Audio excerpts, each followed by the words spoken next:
I never wanted to be a CEO of the company. If you think about what a startup is a temporary organization trying to find a repeatable business model. When you find a repeatable business model, what an entrepreneur usually tries to do is to mess up with that repeatable business model. You cannot. Your ability to raise money from the US in dollars with the best people and then bring it to Brazil, at that time, it was unheard of, right? The level of influence that people have in your life is incredible. We decided to go public in October of 18. We agreed with 3 very good investors, T. Rowe Price, Madrone, and Berkshire. And that was the first time that Berkshire anchored an IPO ever. Wow. The best things about Stone was you built one of the best recruiting processes in the world for young people. Yeah, we try to select them by 3 major things.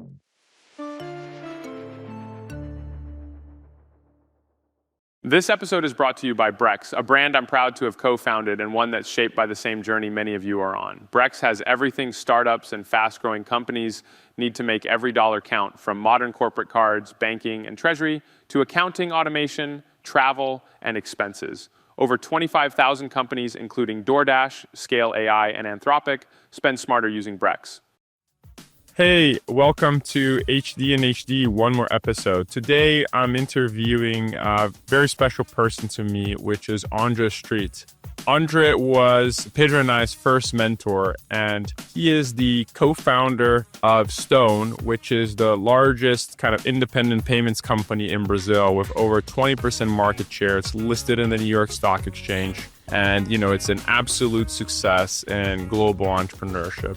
And now he's doing the same thing again and replicating the success he had with Stone in Europe with his new company called Teia, which is revolutionizing SMB payments in Europe and solving the same challenges he did with Stone, which hopefully will be an even larger outcome. So I'm super excited to have André here for the first time doing a podcast like this on HD and HD.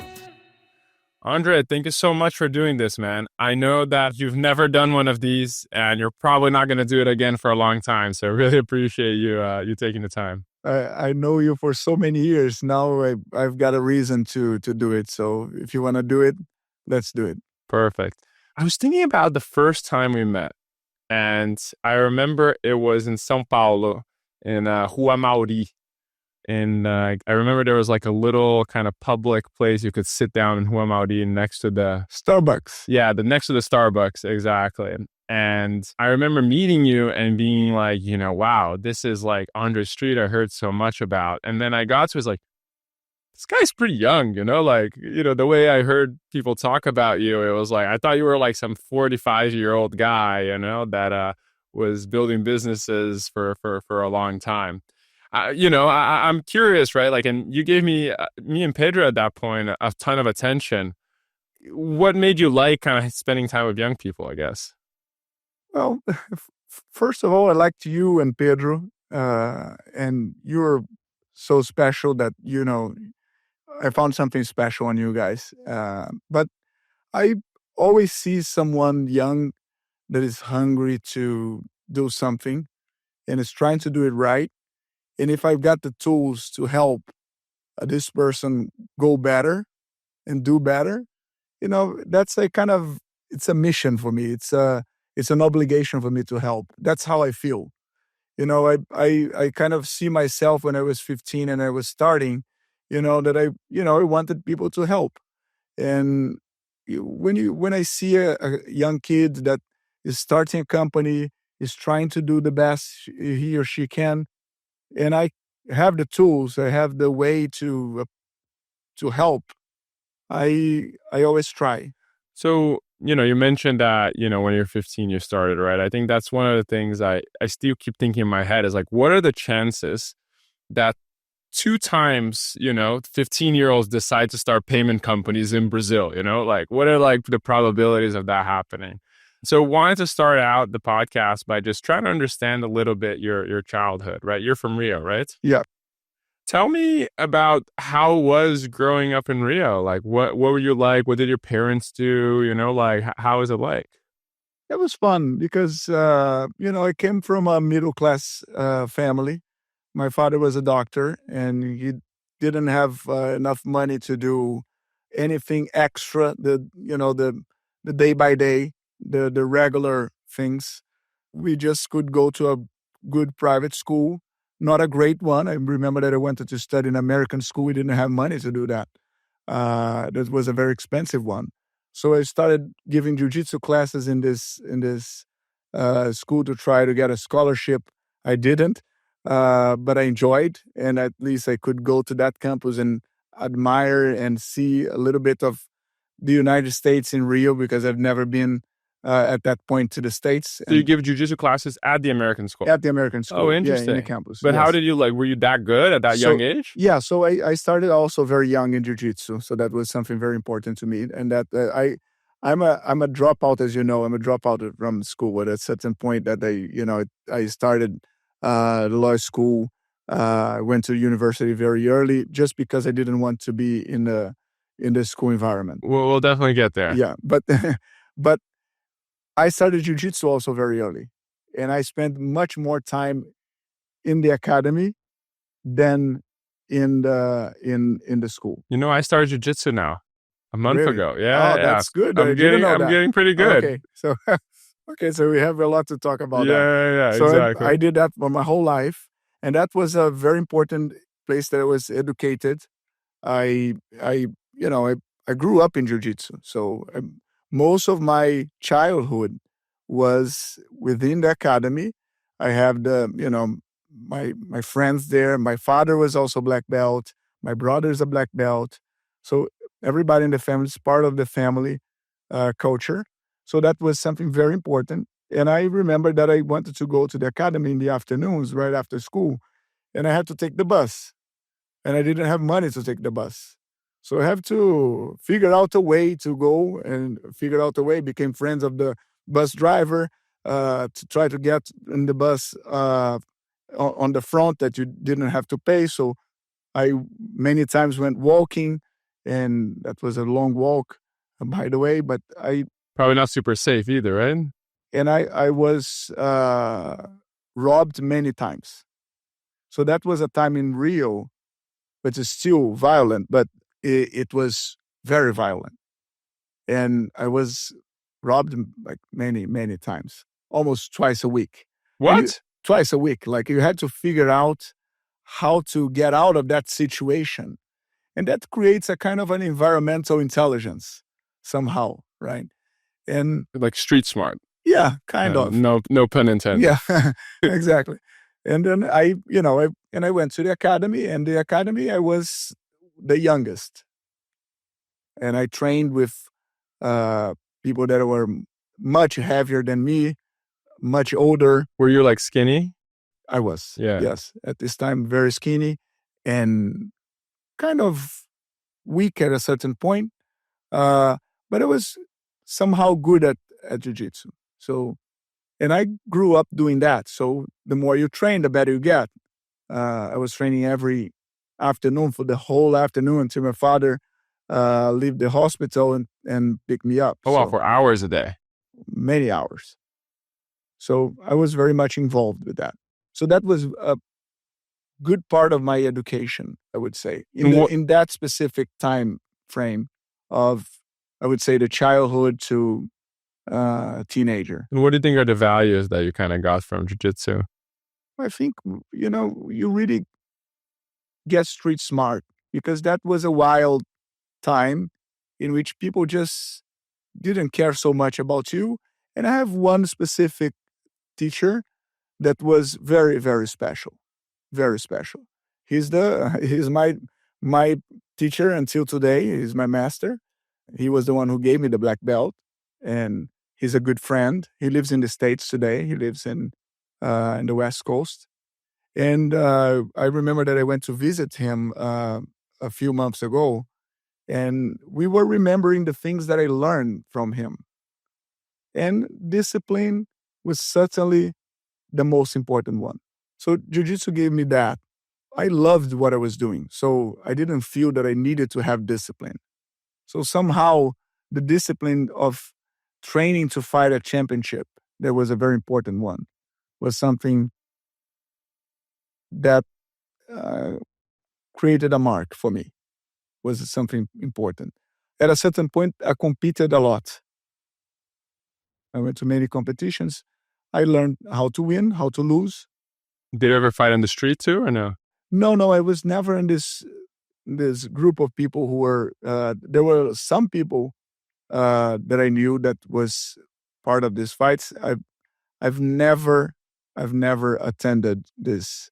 I never went to street fighting. So you never got beat up in a place that wasn't like the academy and like all that? No, never. Okay, never. that's good. Yeah, never. And I had my father, that also was a very well-educated person, black belt, old school. But you were saying if there's a fight, you just simply go away. You leave. And jiu-jitsu is to help you build self-confidence, not for you to test your confidence with somebody else using a technique that you have and the other person doesn't. So that's one important part of my life. Makes sense. And then at school, I had a lot of fun at school.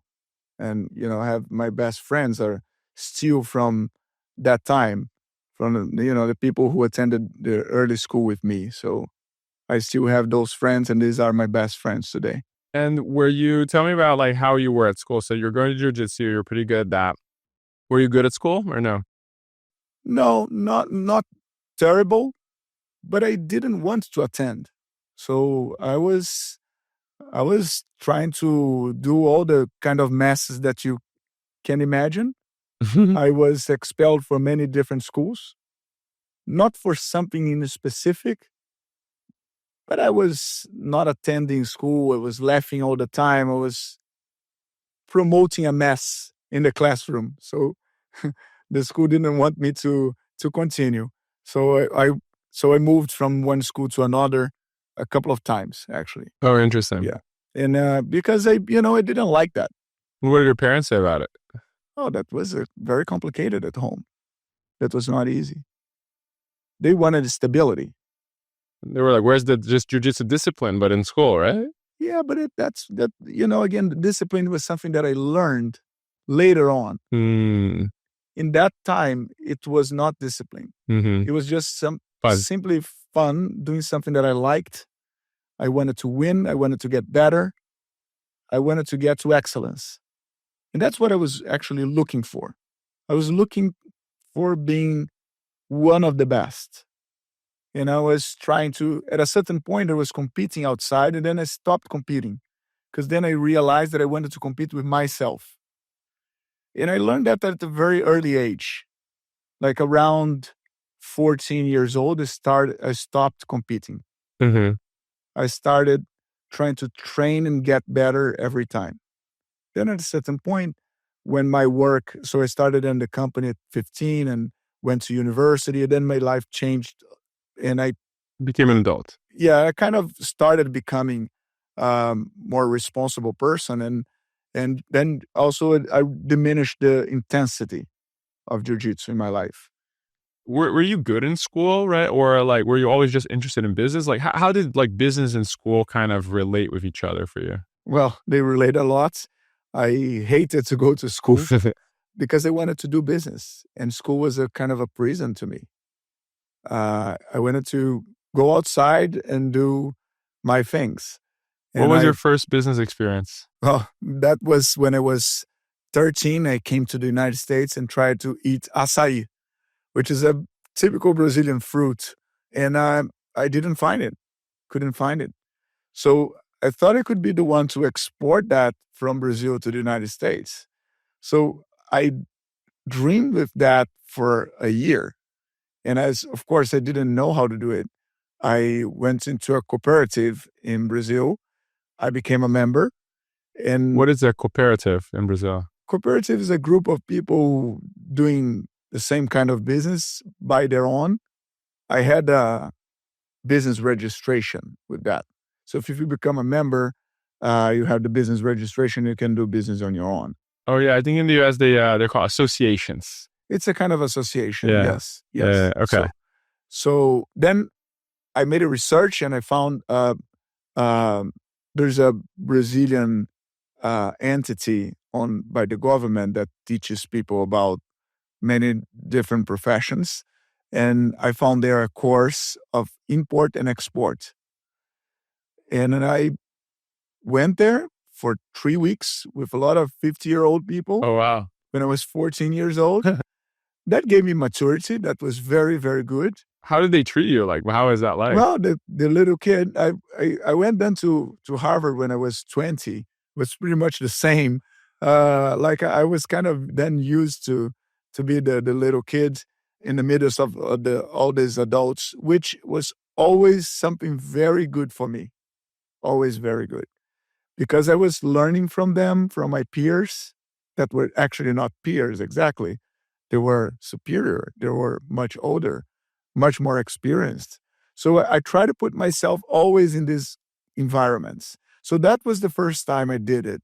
And that was transformational. Because in this course, I learned how to operate and import and export. I learned all the details of that in 3 weeks. And I remember there was a time of the course that they teach the financing piece of the transaction. And there I had an insight that was very important to me then after the course that made me create the first company. So that was a chapter about letter of credit. So that was a way in which the exporter can be financed to sell the product, and the importer has the security to have an intermediary bank in the middle of the process. So how does it work? It's basically, I'm an importer. I want to buy acai from Brazil, from André's acai place, but I don't want to pay before I get my acai.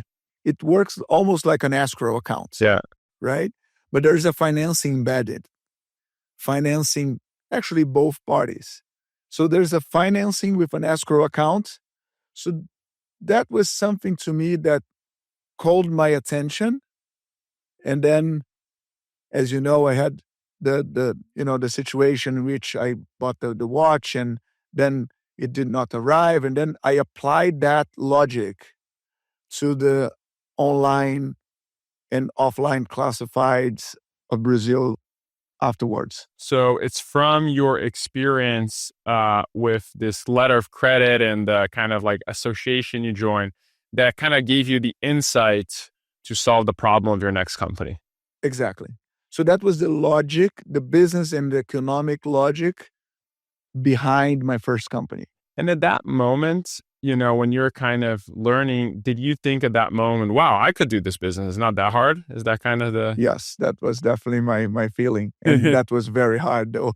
Yeah. Did you end up exporting any acai or no? No, I couldn't. I was 14 years old. Yeah, I tried. I got very close to it, but I was just too much immature. Yeah, well, to get there. They're not okay. So yeah, that was I got that was a breakthrough in my life, right? If you think about it, like when I remember when I saw that class, I couldn't sleep the day after. That day and the day after, because that was like that logic captured me. I understood that business logic, and then I could then apply later to something that was going on in my real life. And when you were kind of going through this age, right? Like, let's say before you started the company. So we're going to, spend a lot of time obviously there. But let's say until 15 when you're starting a company. Did you feel like that you were different somehow? Like, was that going through your head? Meaning, like, did you feel there was something different about you compared to other people? Or no, you felt you were kind of similar to your friends? Like, how did it feel internally up to that point? Different. I don't know why, and not superior, just different. What was different about it, like you think? It was clear to me that all my classmates were trying to attend school regularly, normally, and trying to get better grades.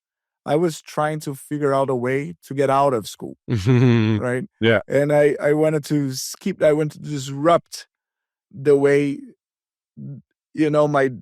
my day was structured by my parents, right? And I was there trying to do differently. I was there trying to have fun, of course, as a little boy that wants to, have fun. Even as a teenager, you want to have fun. But then I wanted to also to do different. So how can I unlock myself from this situation that I'm forced to. that I'm forced to be, right? I don't want to follow that. And that's not because I'm superior. It's just because I don't want. Yeah, I just don't like this whole I don't situation. like this situation. And I, I was trying to see other business people. And I was thinking that I could do something different and I could make a big difference in the world somehow with a talent that I knew I had, but I didn't know exactly what it was. So you knew you had something in you, but you didn't know exactly how to express it and like what was Exactly. it, but you knew you had it. And did you feel that your parents saw that specialness in you? At a certain point, yes. But not Of yet. course, no, not yet. And that was not easy because even if you think with their shoes and put yourself into their shoes, it's very difficult because there's a guy that simply doesn't want to go to school. He wants to drop out with no plan. Well, plans I had. I had some. But we never know if it's going to work or not, it's right? going to work or not, right? Yeah. And sometimes I started pitching them about my plans. And then my mother came in and said, you got to study to be a judge. Because I have an uncle who's a judge. And at a certain point, who was certainly one of the most intelligent people in the family. So I thought about that. Look, if I'm a judge, I have to study all these books. I have to read all these books. And I have to come to this place every day for my whole life. For what outcome? Is it the outcome that I want to have?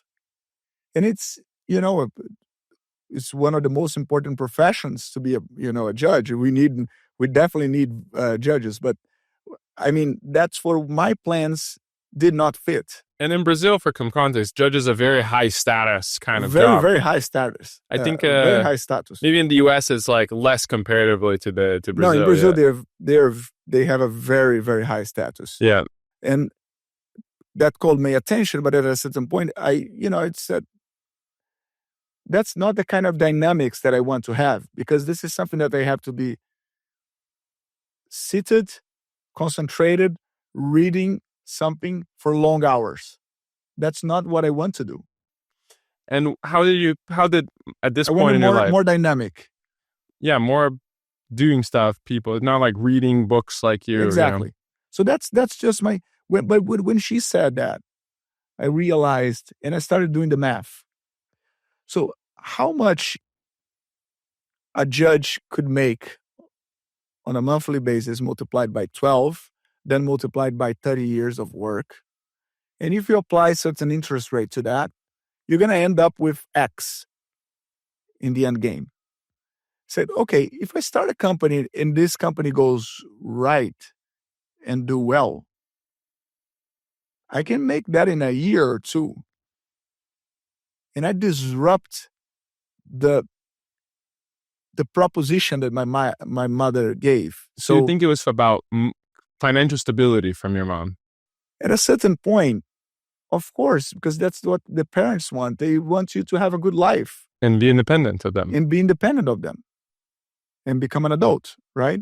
Yeah. That can have your own family, right? But at a certain point, I said, look, if I do that and I create my company that I already had the plan of, at this point, I already had the plan to start my first company. I said, if this goes right, I can make that money in two years.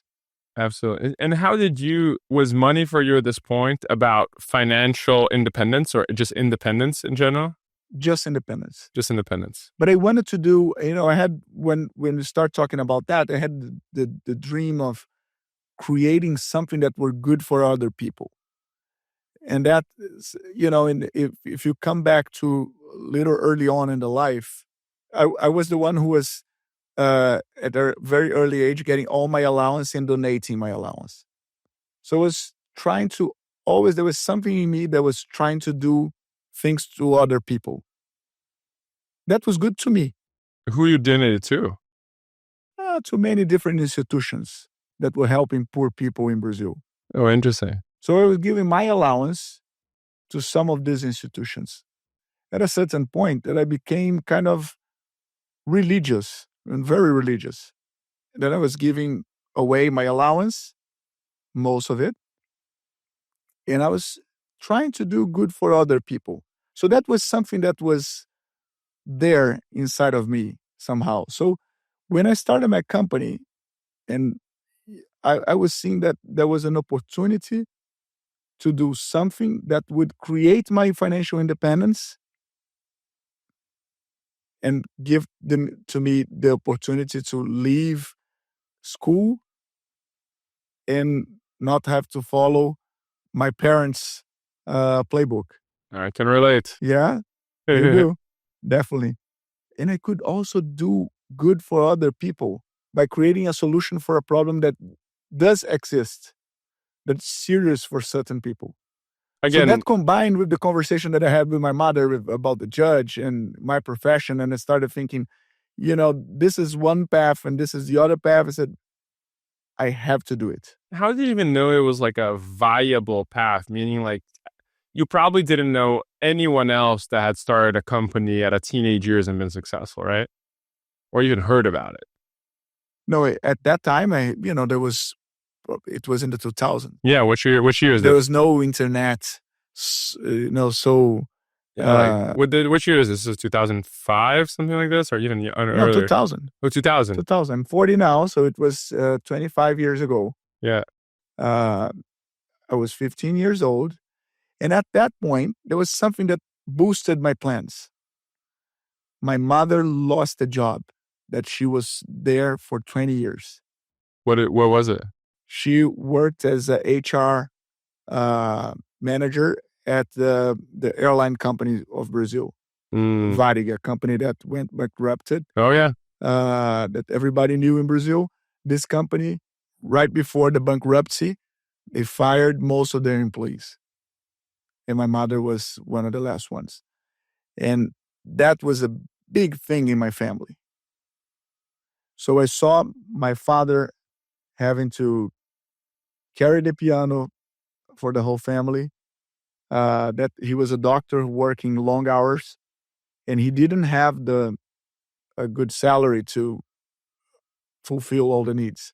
And my mother was complementing that, and she was very important because she was taking care of the what was not the core, everything that was for the kids, for example, everything was fun, even the chocolates, everything that we would have to buy outside of the regular food and school.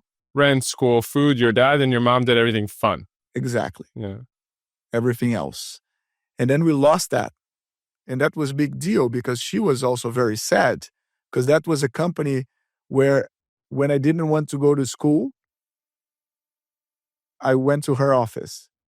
So I kind of created a relationship with her company. That company was a provider for us.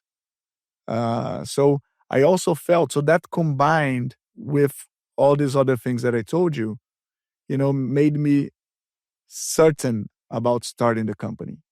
But how did you, in your mind, you just made up that you could do it and it was possible? You just convinced yourself? I convinced myself. Yeah, it's something super interesting because one of the most common traits of everyone I kind of interview here is this kind of blind confidence in themselves at a pretty early age.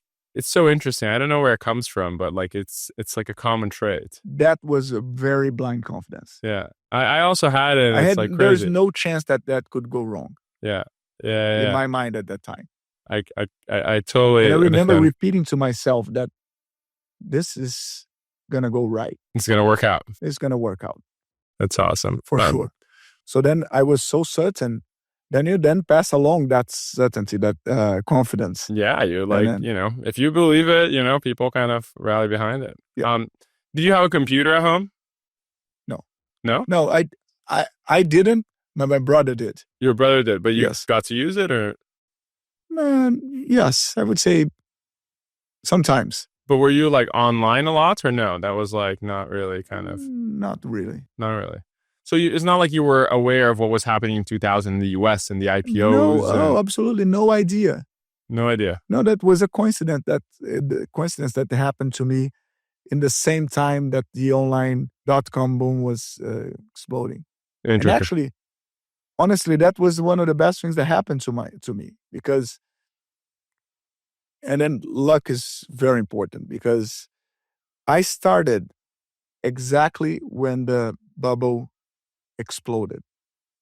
So there were two good things, and I try to take the best things out of the bad thing that happened. That was the explosion of the bubble. There was a memory in some older people that a young kid can create something very special. Well, most of these things didn't go right? But there was somehow a memory.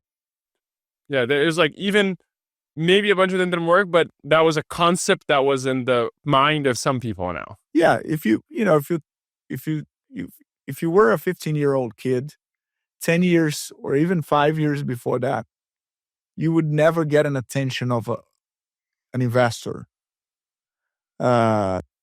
to get money especially in Brazil to your project, especially in Brazil. Yeah, I think in the US you could probably get there was already Microsoft, but in Brazil definitely not. Definitely not. Yeah. So if you consider that was one good point because it could call the attention of some people in Brazil because of that, let's say, time memory. Yeah. Second thing is that I did not start in the bubble. So I didn't surf the bubble.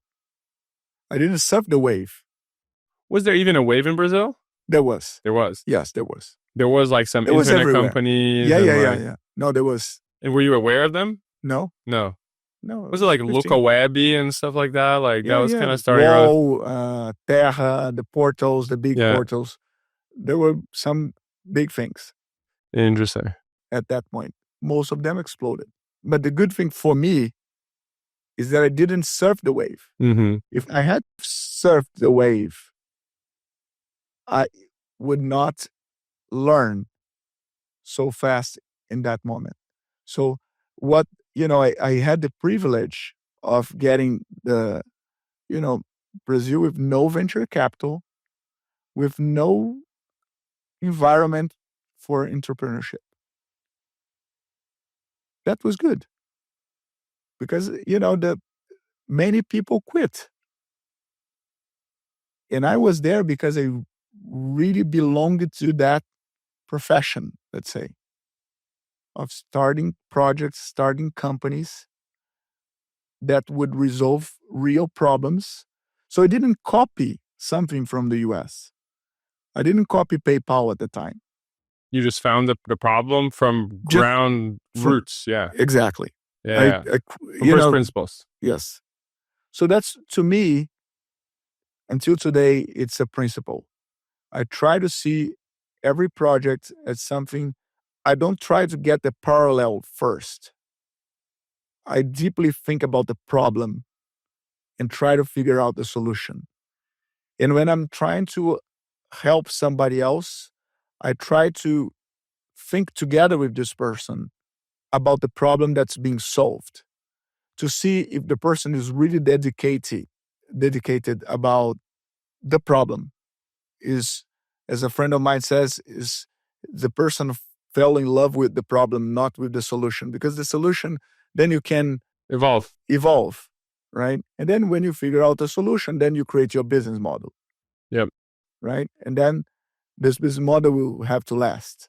So, but I just want to see from where this person started thinking about the project. And at this point where you're saying is like, hey, I didn't surf this .com bubble, so it means I really wanted it. And I really that was like truly what I wanted to do in my passion. There was no, I like it, but also turns out it's what everyone else is doing kind of situation.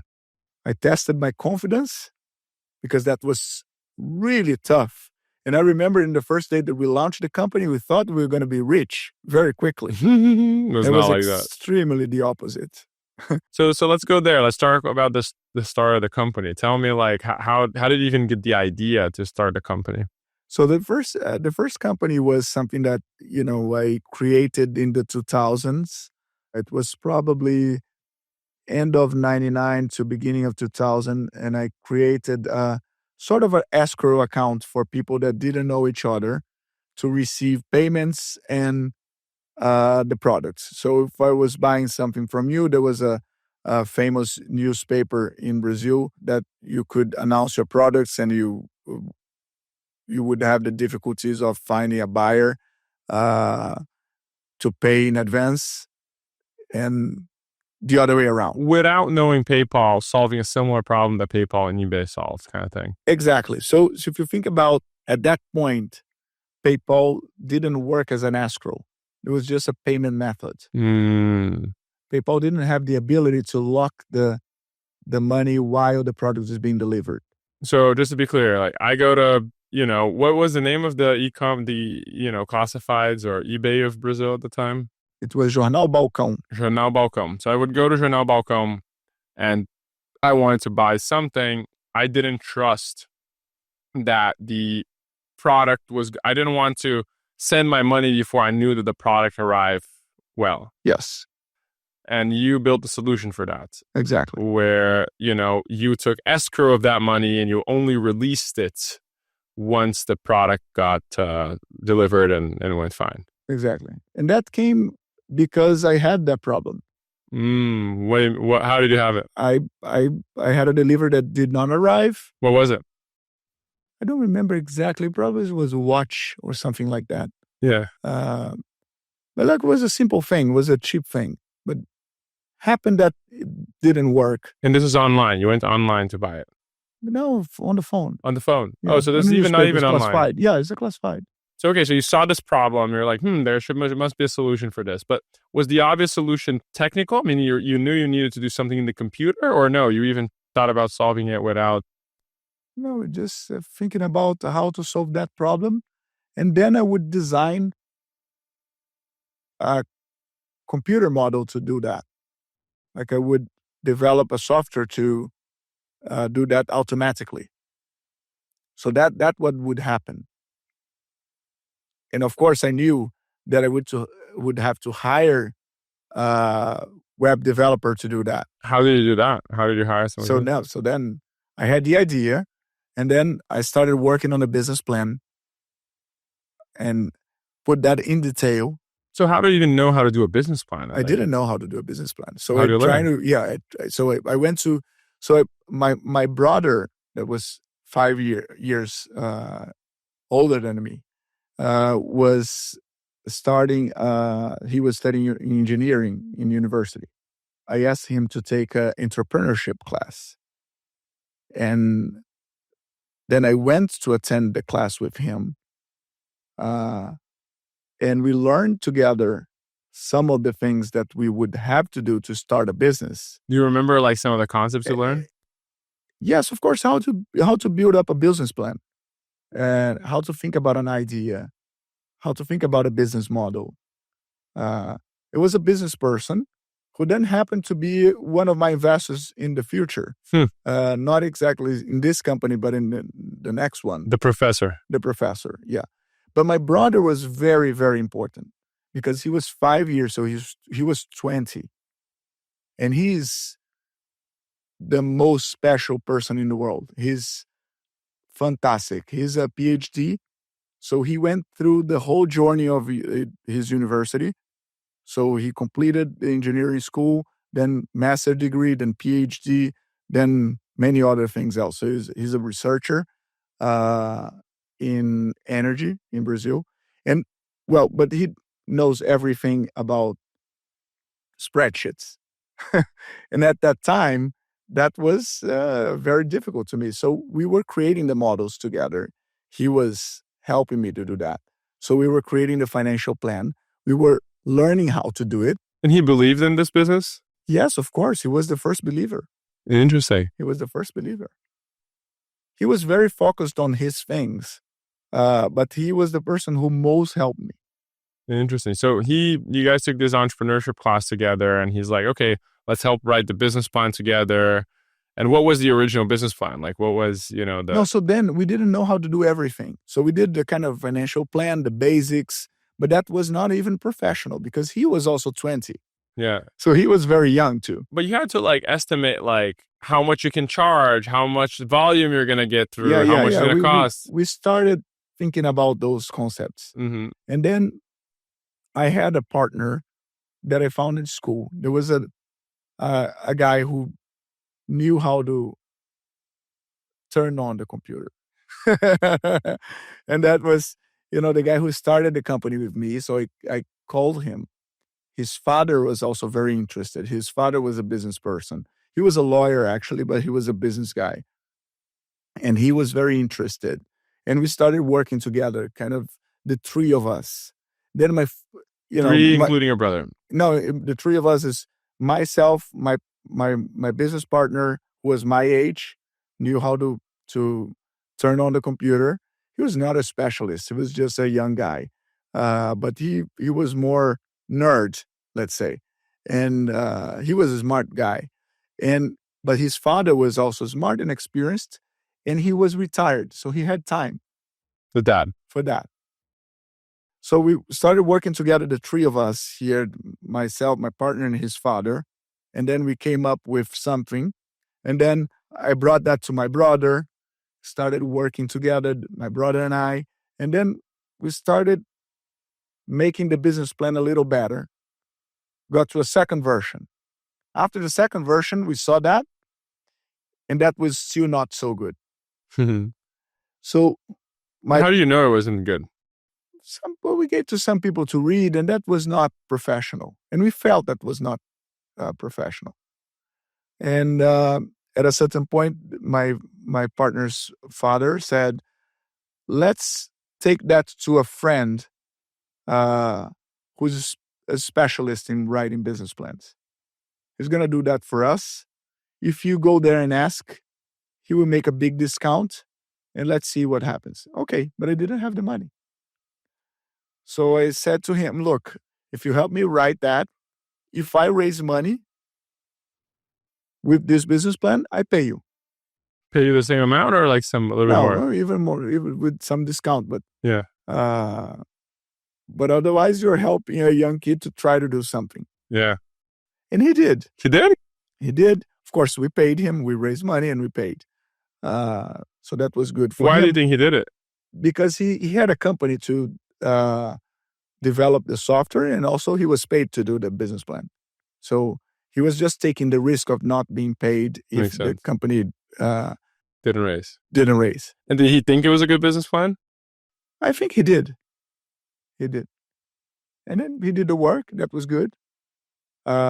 We had to convince many parties at the same time. What do you mean? We needed to go to Balcão, to the newspaper, there to the classified, convince them to give us a contract to become the intermediary. Oh, so they were distributing you. They were distributing us. They were saying that this company would be allowed by the newspaper to operate the financial part of the transaction. Mm-hmm. So we needed to convince them first. How was that? That was not so difficult. Because they knew the problem. They knew the problem. They were not making money with their classified either. That was the problem MercadoLibre at the time. So then we presented that to MercadoLibre. We became the financial partner to MercadoLibre, to all the other online auctions that ended up eBazaar and all these other guys that were bought by MercadoLibre 1 year later. But when we started with almost everybody together. All the other portals that had classified of different products, they started using this solution because that was very effective. So, but first we had to convince them.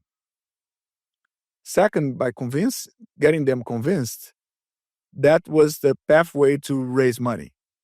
Because then you already had distribution, and if someone validated the problem. And if I had this contract, I could better estimate in my business plan how the costs and everything. demand would be, and and I Okay. would develop better the business plan. And didn't they think it's weird, this Jornal Balcão, that like you were like 15 and your co-founder was 15? And Of course, I took my father with me. you took your father. Yes, I took my father and took my partner's father too. And your father to was the first meeting. Was willing to like invest the time with you at this point. He kind of believed in it too. Well, at a certain point, he saw that was inevitable, and he was the second believer. Then he said, "Well, this story might be serious. And by the way, if this goes right, this can be a good thing for him, because he's a problem today, right? So think about the scenario where I was at 15. I didn't want to attend school. If this boy does that and this work, it's better than partying around Rio and like, it's better than he goes in a different path, right? Yeah. So, but like seeing that with the length of a father, he started working very closely together. And was your dad business savvy? Meaning like he was business savvy. He had a good intuition around it. He had a very good intuition. He was a very well-respected doctor. Mm-hmm. He was very social.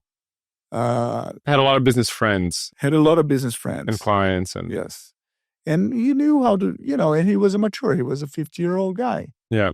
Right? Yeah. Okay, so your dad, he went to the meetings, and then you were able to get the first contract of Jornal Balcão. And then after that, that gave you some more inputs for the business plan. And then raising money was the third leg of it, right? Exactly. So how do you do that? So then I had to knock on the doors of everybody in Rio that had more than $1,000 in their pockets, right? Everybody. So I started speaking to everybody that I knew that somebody else's knew, or somebody else's that somebody else knew. What would be the pitch like around that time? Like, what were you pitching? It's just simply just showing the business plan, showing the problem. It was not a bad pitch. If I recall, that was a very simple 10 minutes pitch, explaining the problem, coming up with the numbers of the business plan. We had studied very well what we were trying to do. So we had a good guess of how that distribution would play out in terms of number of transactions, percentage that we could charge, etc. So that was a good pitch. It was not a bad pitch. The timing was not so good because people had the memory of these companies that had exploded very recently. And they were not willing to invest. And remember that interest rates in Brazil were also 20+%. At this time, they were 20+%? Yes. Wow. So they're like, I can get 20+% doing nothing. Why am I going to invest into your thing? Exactly. So how do you do it? So we found a few people who wanted to do it. What return did you promise? Checks. No return promised. Like we had a cash flow, and people could estimate more or less what they could make. But people were not giving attention so much to the business plan. They were trying to see if the business plan was not crazy and seeing that as an option, as an opportunity to participate in something that could create a big equity. So who were the first investors? So we had a few people, friends and family.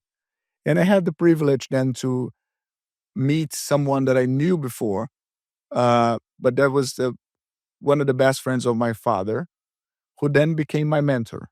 And that was a breakthrough, because then I could learn many other things that I would never learn by myself. That would accelerate very rapidly my process. Got it. So you got this like mentor early on that was a very successful businessman that invested and also, but helped you but like how often would you meet? Like, would he like a very close mentor, or is like once every 3 months, kind of? No, it was at the time he was very, very busy. But his presence was enough. Like just the reference was more than enough. And then anytime that that was a good time actually, because, I struggled a lot with when you're 15 and you remember that very well, we were chatting about that. You don't know anything. So you have doubts, you have questions about everything. Everything. So you need someone close. But if you have someone very close, then you don't learn. So I struggled a lot. So, and that made my resilience somehow. How much money did you raise for this first company? I don't remember exactly, but I would say it was a little money, like $100,000. Less than that. Less than that. 50, something like trying to bring that to present value, it's impossible. But I would say $50,000. Yeah, or maybe like what would be the purchase power in the U.S. would be like the same as purchase power of like 200,000 or something. Let's think about 50,000. 50,000 makes sense. So that was the money. So you got it, and when you got it, you're probably so happy. Very happy. Like, because for your dad, it proved, right? Because that was necessary.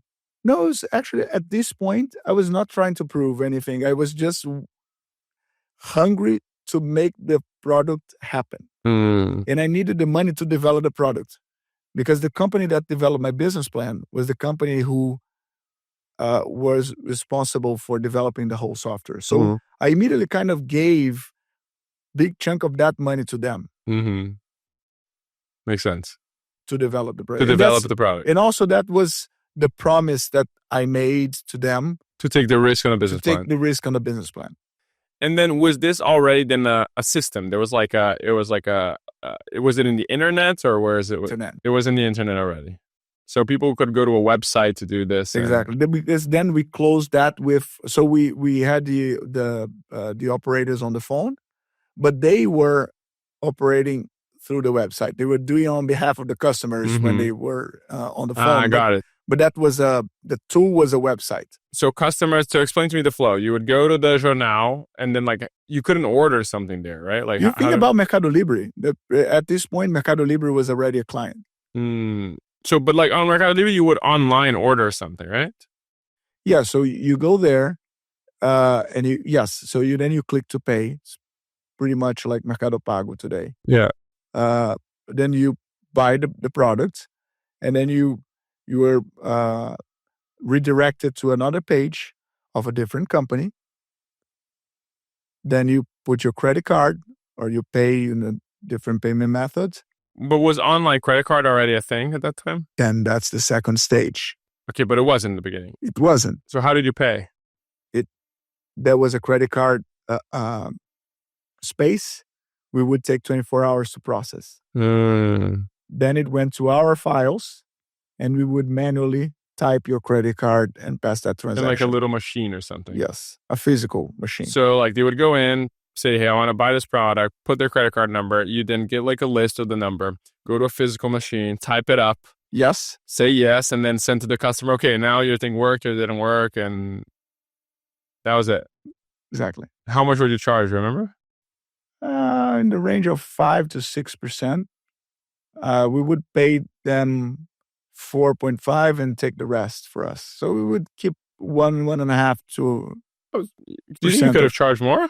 It seems like you could have charged more. No. No? No, because then there was also the delivery. There was also the risk of the product being returned. Makes sense. So we couldn't charge so much. But I think I would say I don't remember exactly, but that I would say it's 6%, and we would pay to the credit cards in the average 4.5. And then like what was going on at school now? Now you raised this money, like what was going on of high school and everything? How do you reconcile? So then at this point, I went to university. But how do you finish high school? I didn't finish high school. How? So I applied to the university. Yeah. And I really studied at this point, and I passed in the university. So in Brazil, you cannot start university if you don't complete the high school, of course. I think it's everywhere, but there you could sue the university. Yeah, so like basically you sued the government, and the government basically told, hey, you should let this kid kind of enroll into university. Yes. If the kid promises to finish high school over the course of a certain period of time. So you had to do both, kind of. You had to, but once you're there, you can accept to go to a much weaker school. That you just go there and they apply the tests to you. You study for the test. So you go there once every 3 months. And why did you go to university in the first place? Because that would just keep me away from school. School is a prison. But like, it was just appease your parents? Is that kind of the main reason? No, I wanted to study law because we didn't have money to pay lawyers. So I also have to, in the company. So I had to learn how to write the contracts. I wanted to learn. So that was a pathway to me to learn how to do business. And you didn't think about studying like the development stuff? That was, No, that was not my thing. That was not your thing. You're like, I just wouldn't be good at this. Yes. Negotiations, contracts, everything that was more related directly to business. I considered doing business. Yeah, why not business? That would have been business in Brazil was weak. So I was advised by many people that business in Brazil was very weak. So I had the promise of one day studying business in the US. But in Brazil, I would study law that would give me the background of business, the basics at least. The contracts and, the negotiations, everything that I would need more immediately. Yeah. To create my company. So then so this is 15. How long did you run this company for? Paga Fácil is the name, right? Yes, for 4 years. 4 years. Like, how fast did it grow? Was the first year you had some revenue? Like, what were the key milestones? No, that was it. Well, so then we discovered most of the problems about the credit card industry that made us create the second company, Braspag. What were the problems? Tell us about it. The product. So that company had a struggle in the second year. So started very well in the first year. And in the second year, had a very big struggle. So they were able to develop the system well, and yes, it worked. Launched. Yeah, not perfectly. You got MercadoLibre as a client, Jornal Bazar as a client. We had, at a certain point, 10 big clients. All these online auctions, all the classified, everybody. At a certain point, 1 year later, then... And you were surfing this wave of also online classifieds, right? Because somehow, yes. So that was like a wave you were surfing, and which was important probably for the business. Yes, certainly. So the distributors were growing, and they did not have a financial model. Mm-hmm. They were not making money on that transaction. So they need someone to help them lock in the client and get the money from that transaction. Because they weren't charging anything. We were paying commissions to them. So we were paying them a fixed fee to be distributed, plus a percentage of the money that we were making. Interesting. So you paid them for the rights for them to distribute you. Indeed. And then you got a percentage to yourself. Yes. I understand. Okay, so you're saying that the second year you got some... So the second year was a second or third year was a big struggle, where then everything on the online auction side was consolidated on MercadoLibre. So they became one of the most important clients at a certain point. Then we have the other offline newspapers. They were still big. But the most important struggle was we were typing these transactions, and we had a bunch of people typing these transactions on the credit card machines. So we had literally a bunch of people. Yeah, a bunch of people typing. Manually. Yeah. Right? Until a time that we figured out a way to do that in an automatic way. When we started doing it in an automatic way, the alarms of risk of fraud in the credit card acquiring companies started bumping. So then they thought that there could be a fraud because they couldn't relate a product directly to that transaction. And they were seeing that coming from a website that was an intermediary of... Because it was you were one merchant, right? I was one merchant concentrating transactions for multiple sellers. Yeah, so they had no idea. So they were like, okay, what does this merchant even do, right? Yes. So then they locked the money of the company. Money that was not ours. Money that was owed to many different parties. So when you say they locked means you process the transaction, it charged the customers, but they didn't pay you. Yes. Because you were in the middle between. And I had to release the money to the other party. Yep. And I had obligations on a daily basis, Mm-hmm. right? At a certain point, they locked and we didn't receive the funds on the following day. Wow. Your customers probably got very upset. Very, very upset. So I didn't have the money to pay them on the following day. Mm-hmm. Of course, we had a buffer. So we gained like 2 or 3 days. But I remember that was a big struggle, very, very stressful day where I didn't know what to do. And I was trying to think by myself and my partners at the time. At this stage, my founding partner had left. I was alone with other partners that I found. Other like operating partners, not investors. Operating partners, yes. I had investors, the same investors, but they were very passive investors. And at a certain point, I found myself almost alone thinking about that problem. And I decided to take a bus and go to São Paulo, which is a 6-7 hours Bus ride.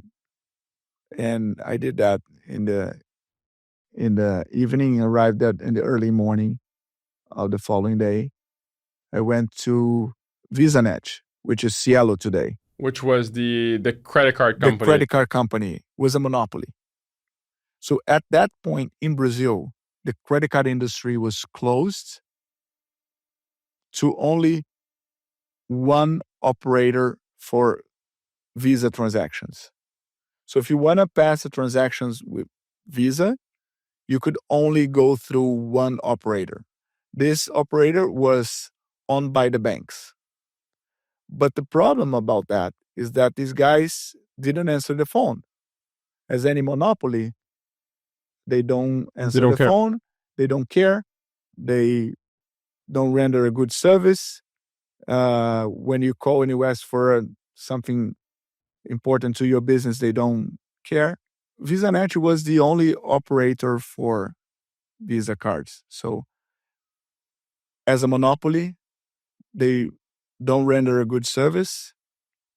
They overcharge. And they don't answer the phone because they don't care.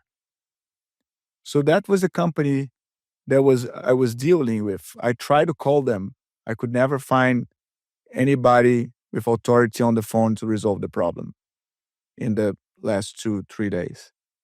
Then I decided to take this bus, went there, woke up in their office, arrived at very early in the morning. And I said in the reception that I went to speak with the president of the company, with the CEO of the company. She said, obviously, no, the guy did not arrive. I said, what's his name? Said, let me give you the name of the second man in command here, who is the COO of the company. His name is Antonio Castillo. So he always arrives here around 8 a.m. It was probably around 6:30. Okay, I said, oh, wait for him. So I gave her my name. And when he arrived, he was passing in that corridor. And she said, this boy wants to speak with you. His name is André Street. And you were like 17 or something. Yeah. By coincidence, because this guy knew somebody that I don't know yet from my family. So Street rang the bell for him. He saw a very young kid waiting for him. He saw that was not a criminal, it was a young kid, Okay, come with me. So that was pure luck. Because if we didn't find any coincidence with the name... Could have just said no, like, I'm busy, like, fuck off, busy. right? Sorry, let's talk tomorrow, one day. Call me, maybe, no, never. Never, yeah. So the guy took me to his office, made me wait for a while, of course. At a certain point, he went in the elevator with me, so he was asking me basic things, my name, and what about Christina Street? I didn't know who Christina Street was. I said, she's fine. She's very, very well. Tell her that I'm sending a hug to her, and more than 20 years that I don't see her. So it's good to know. What do you want? I said, okay, let's sit in your office and let me explain. So he took a meeting, and then he came 1 hour later and said, with a glass full of coffee like this, okay, I'm now ready. And I explained to him what my company was doing. And he said, this is really incredible. This is very, very interesting. But this is not going to work here. Mm-hmm. And he was feeling the problem. Because as an adult and as someone who was dealing with that all the time, said, if I don't pay this boy, he's going to go to jail. He's going to be killed tomorrow. So he went to the department of risk and mentioned to them that was not a fraud. So they released the money.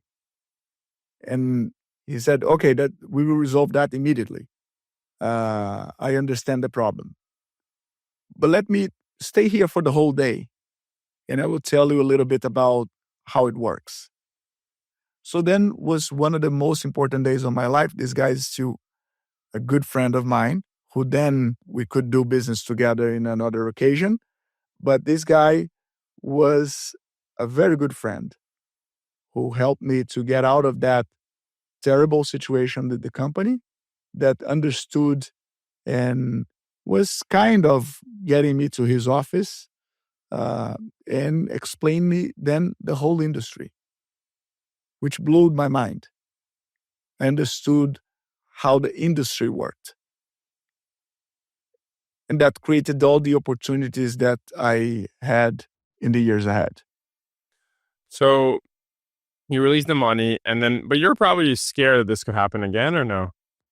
No, of course I was. But then we kind of created a solution to try to address that. Mm. And over time, to migrate to a different business model in which they would participate with more economics. They would be more part of the process, which would be a friction to my business. And that's when I decided to sell. Mm. Because I saw that friction could reduce dramatically the volumes. Mm-hmm. And that would not be so easy. So the company had, at this time, was profitable, slightly, and that was not in a bad shape. So we could manage to sell it in good terms. And I was afraid of that trauma, to suffer that again. So this is your 18, 19 or something? 18 or 19, yes. And I sold to one of the clients, one of these distributors, one that was very specialized. There were many different distributors of different niches. So I negotiated with all of them, and this one was faster, and I just wanted to sell it fast. And was it the best offer too? No, not the best offer, but the fastest. The fastest. Makes sense. And did you have to go work there for a little bit or no? For 1 year. 1 year. And you did? I did. You worked there for a year? Yeah. I didn't have to work in the company, but I could not work in anything related, and I have to support the company. Got it. So I would have to be available for the company. What did he do with the company later on? Well, he incorporated in his business. Got it. And his business still around or no? No, his business probably is not around anymore. Kind of Most went of bankrupt. these niche guys, they went away.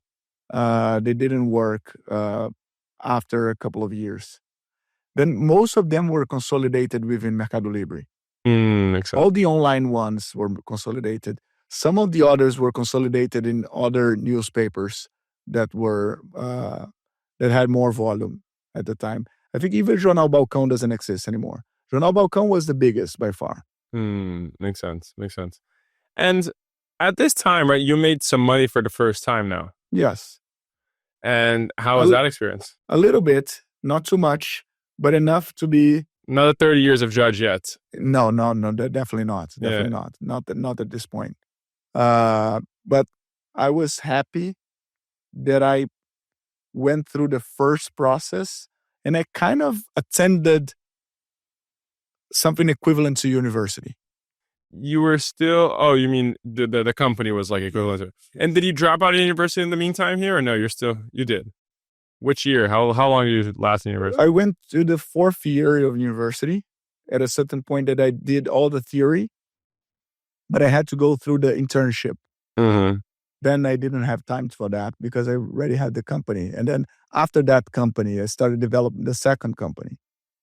So after the sale of the first one, I had to be out of business in payments for 1 year.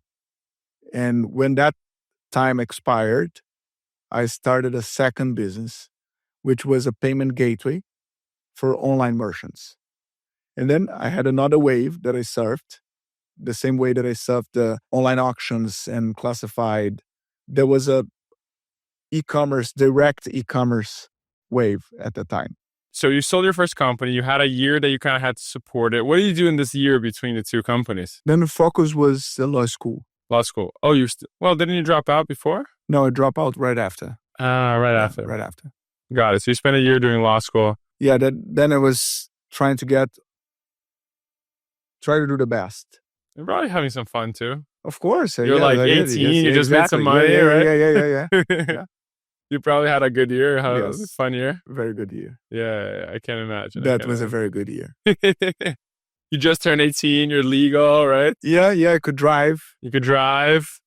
Yeah, exactly. I was trying to drive before, but I couldn't. Yeah, exactly. In Brazil, it's 18. It's 18, yeah. In the US, 16. In Brazil, it's 18. But drinking is also 18 versus the US is 21. Yeah, I didn't drink though. You didn't drink? Oh, when did you start drinking? 20-something. Oh, really? Oh, interesting. And it took me like 10 years of drinking. Huh. No more than that. Yeah. I had a Then I stopped drinking. Yeah. I had a similar experience. Okay, so then, you went through this whole payments experience. Were you sure you wanted to start a payments company again? Yes, because the conversation that I had in that day in Cielo was mind-blowing, because I could understand the whole industry and how that was not fair. And that trauma that I suffered was somehow part of something bigger that could also be resolved. So a bigger problem that should be resolved by someone who had suffered, not someone from the industry. And I remember then at this point, I already knew PayPal. And I read the PayPal Wars. And I could get some of the concepts that were taught in the book. And one of that, the disruption should be made by people who were not from the industry. And it also called my attention because I was an insider because I used the industry, but I was not from the industry. I was not raised, in a bank. I had not grown in a payments company. I was challenging all the ideas of how those companies were built, since the product to the market structure. So it was an advantage not to be from the industry. It was a very big advantage. So, okay. So but now, the market was completely closed. There was not even a regulation to allow other companies to do that. There was one company, period. Pure monopoly. Pure monopoly. And, before we jump into... It's weird because it's not a duopoly, because there were two companies, one for Visa and one for MasterCard. Two monopolies. There were two monopolies. Yeah. It was two monopolies instead of a duopoly. Yes. So before we jump to the next company, if you just take let's say by the end of this year that you were kind of in transition, finishing law school, And you're now reflecting on the learnings of the first company. Like what stood out? What are the learnings that stood out? Uh, I was more focused on, I was less reflexive and just too thoughtful about the lessons I learned. But there is a process where you digest your experience, and you need that. You need a year after you close a project.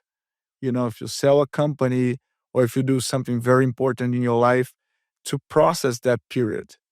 And it was always the sale of my companies, these periods where I could reflect and digest uh, a lot of those lessons. But I didn't have a specific note about what I learned. I was just stronger And at this somehow. point, did you know Eduardo yet? I met him in this point. At this year? Yes. How did you and Edu meet? So in the first company, I had heard about him because at a certain point, the company he was working for was owned by a bank. So he created his own company. Then he sold his company and he went to work for a bank, actually a subsidiary of a bank. And he was a little bit older than you. He was much older. Like 5, 6 years? Yeah, 6 years. Again, I try to have a tech partner in the past.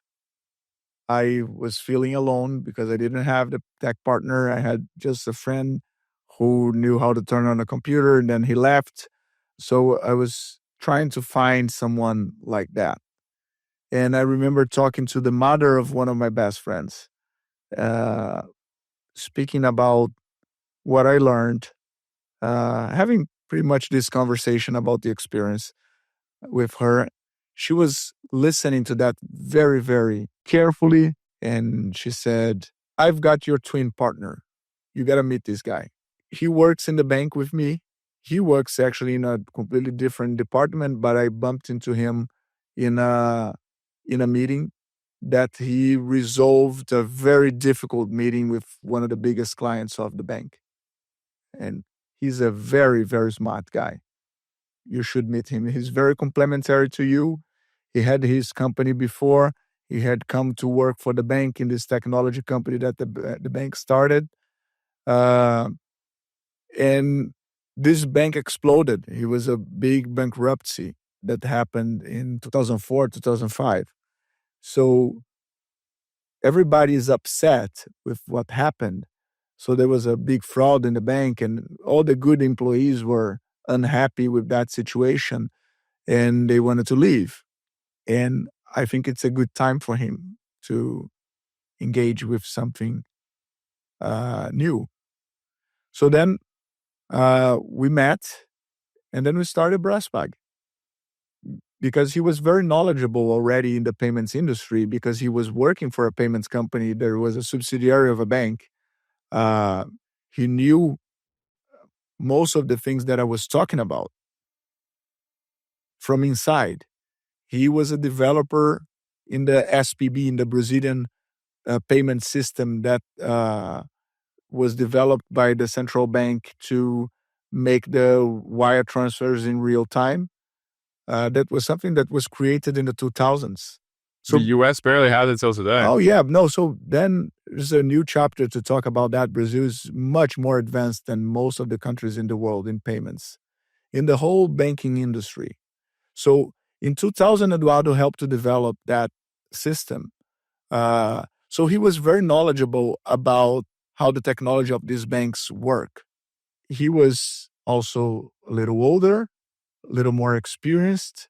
So that was a perfect tech partner for my endeavor. I had a very good idea of what Brassbag should be. And he had a similar plan. So let's just do it together. We started working. How long between you guys meeting and deciding to work together? Immediate. Immediate. It was like we had a lunch. We went to the restaurant to have lunch. We ended up having dinner in that same day in the same restaurant. And we, at the dinner time, we were already partners. Amazing. Amazing. Like we are now partners for 20 years. Yeah, that's crazy. So, okay, so tell us what the idea of Braspag was. So the idea was a payment gateway where we would not touch the funds. We would just be the plugin for the e-commerce companies to transact online. So if you are an e-commerce company, when you want to sell products online, you would connect to our API. We would be the gateway to your company to connect with all the payment methods existent in Brazil. So in this mind, Not only credit cards, but credit cards, debit cards, boletos, and all the other payment methods possible. And we would reconcile that transaction to you and put that in a very simple report that you could understand what you sold and that what you received. so the problem you're solving is that I'm in e-commerce, right? So I had a physical retailer and now I'm starting online retailer. Instead of me having to integrate of all these different payment methods, Visa was one, right? MasterCard is another one. American Express, another one. Brazil has other card brands also that had to be integrated. They were growing. Yep, different card brands. Instead of doing all that, you just connect to Braspag. And remember, credit card was very expensive. So one of our pitches of sale is let's diversify the payment methods so you could have an average price for the transaction much lower than if you just concentrate in selling via credit card. You're paying 4 or 5% for these credit card companies. You would pay 1% if you go direct debt. Your Bank to bank. Yeah, something like that. Yeah. Interesting. And then Braspag works really well, and then right? the reconciliation also, the credit card companies were horrible. As you can imagine, as two monopolies, they didn't care about the reports. Basically getting great reporting and like when your money was going to arrive, for what transaction, the chargebacks, the refunds, all that. Yeah, there's a chain of things that happen in a transaction. And in online transactions, it's even worse because you might have some chargebacks. It's the returns of the products from the customers or a fraud or something that happens that this transaction needs to be reversed. So this can create a real mess for the accounting company, for the accounting for this. And did you raise money for Braspag? Yes, I did with one of the professors of the entrepreneurship of my brother, and another professional company of venture capital in Brazil.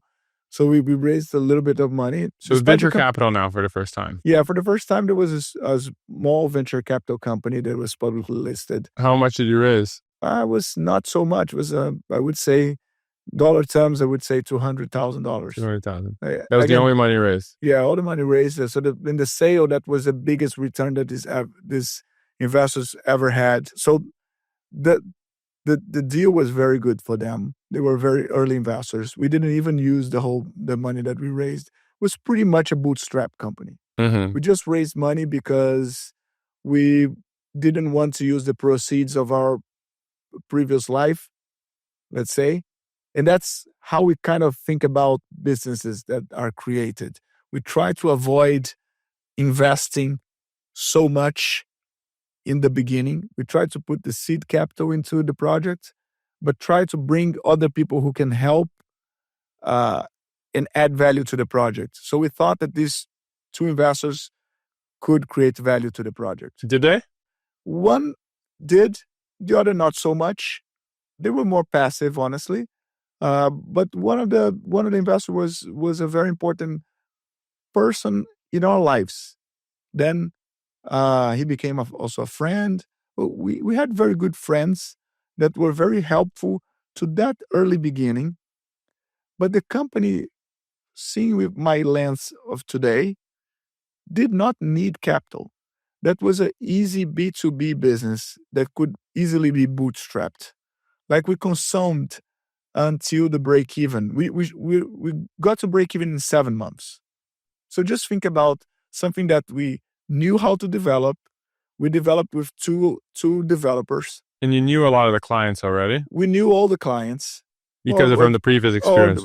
Yes, we knew some of the clients, I would say, or at least all the clients that we needed to the break even. And you were like in the industry now, right? You had this company, you sold it. You were like a payments industry guy at this point a little bit. Yeah. At this point, I had some good network. You were like 19 when you started it? Yeah, pretty much. 19, 20, yeah.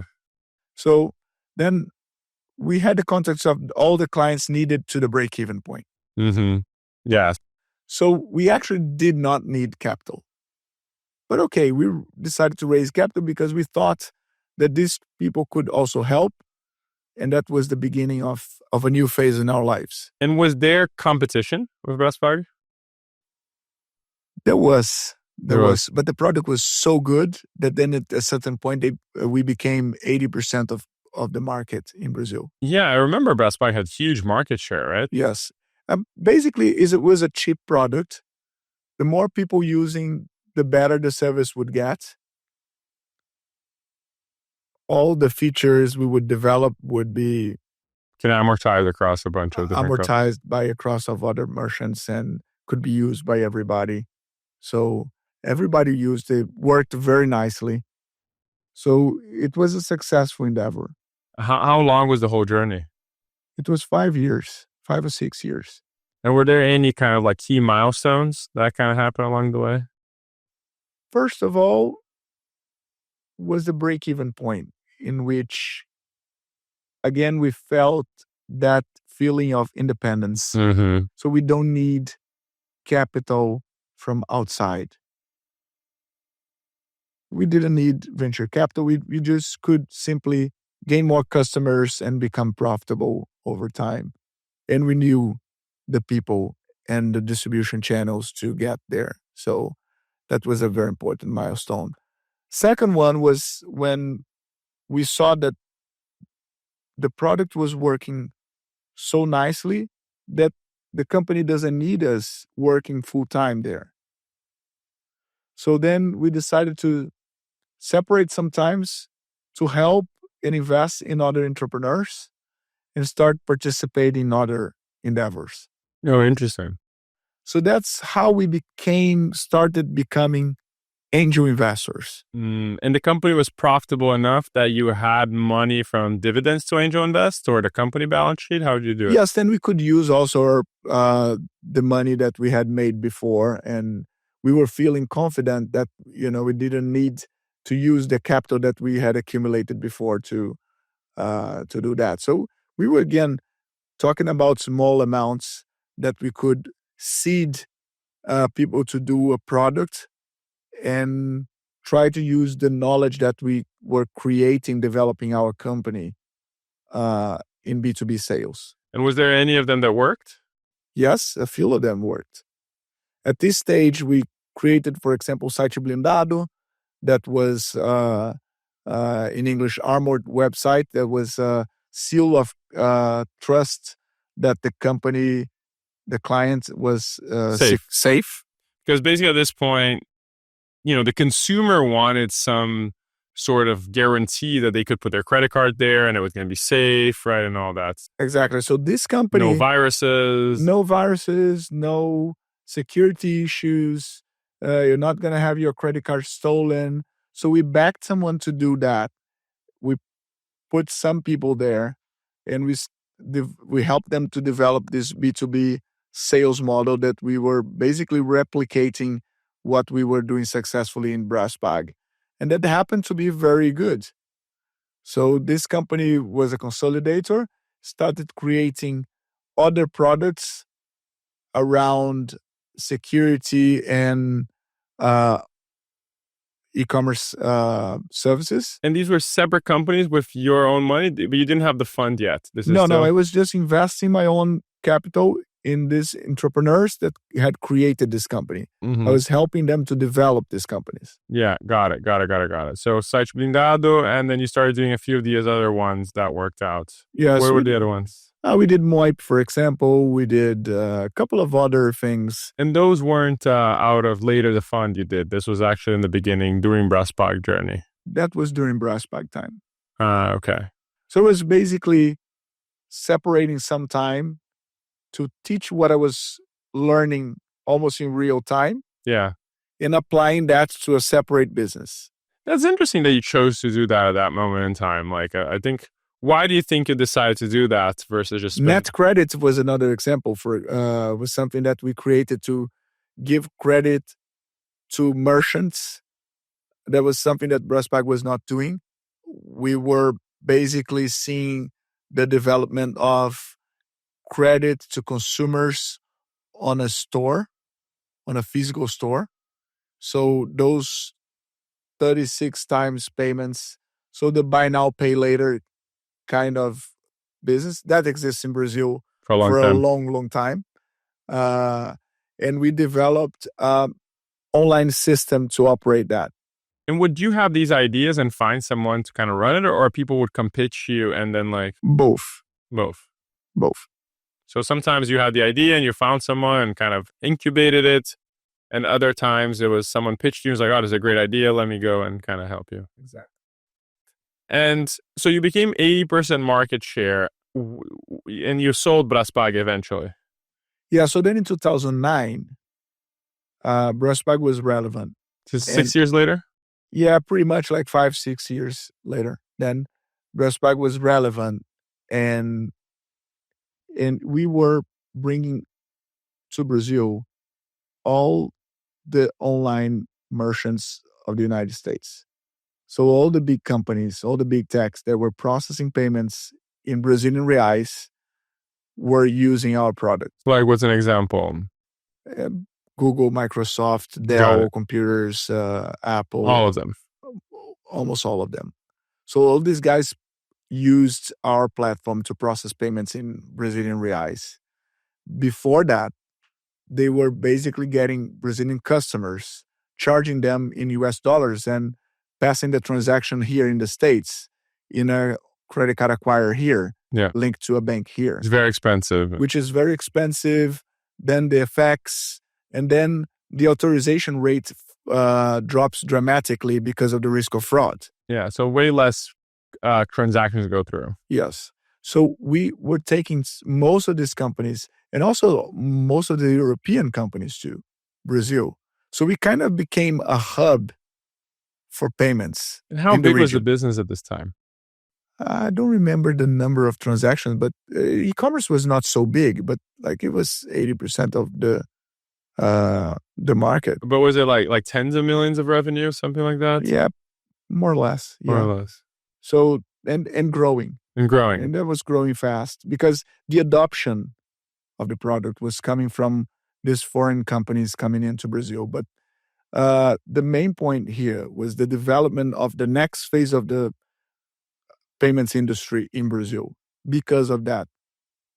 And most of these companies that were coming to Brazil were complaining about the rules of the Brazilian credit card acquirers.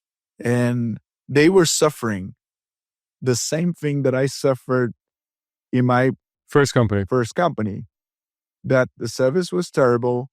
They needed someone in the middle to process the payments.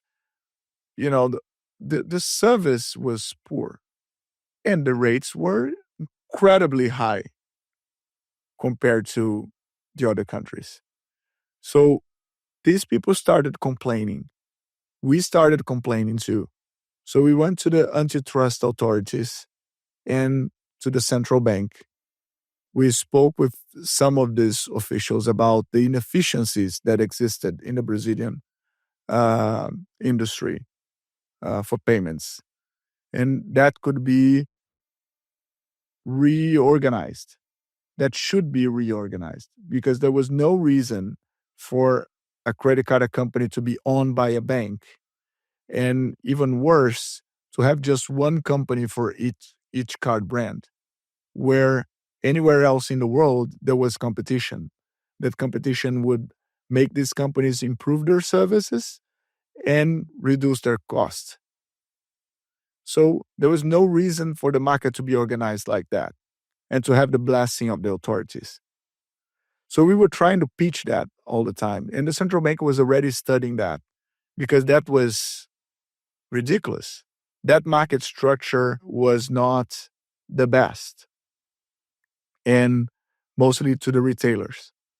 And at a certain point in 2000, 2008 or 9, the central bank published a very, very well-written report about the potential reorganization of the payments industry in Brazil.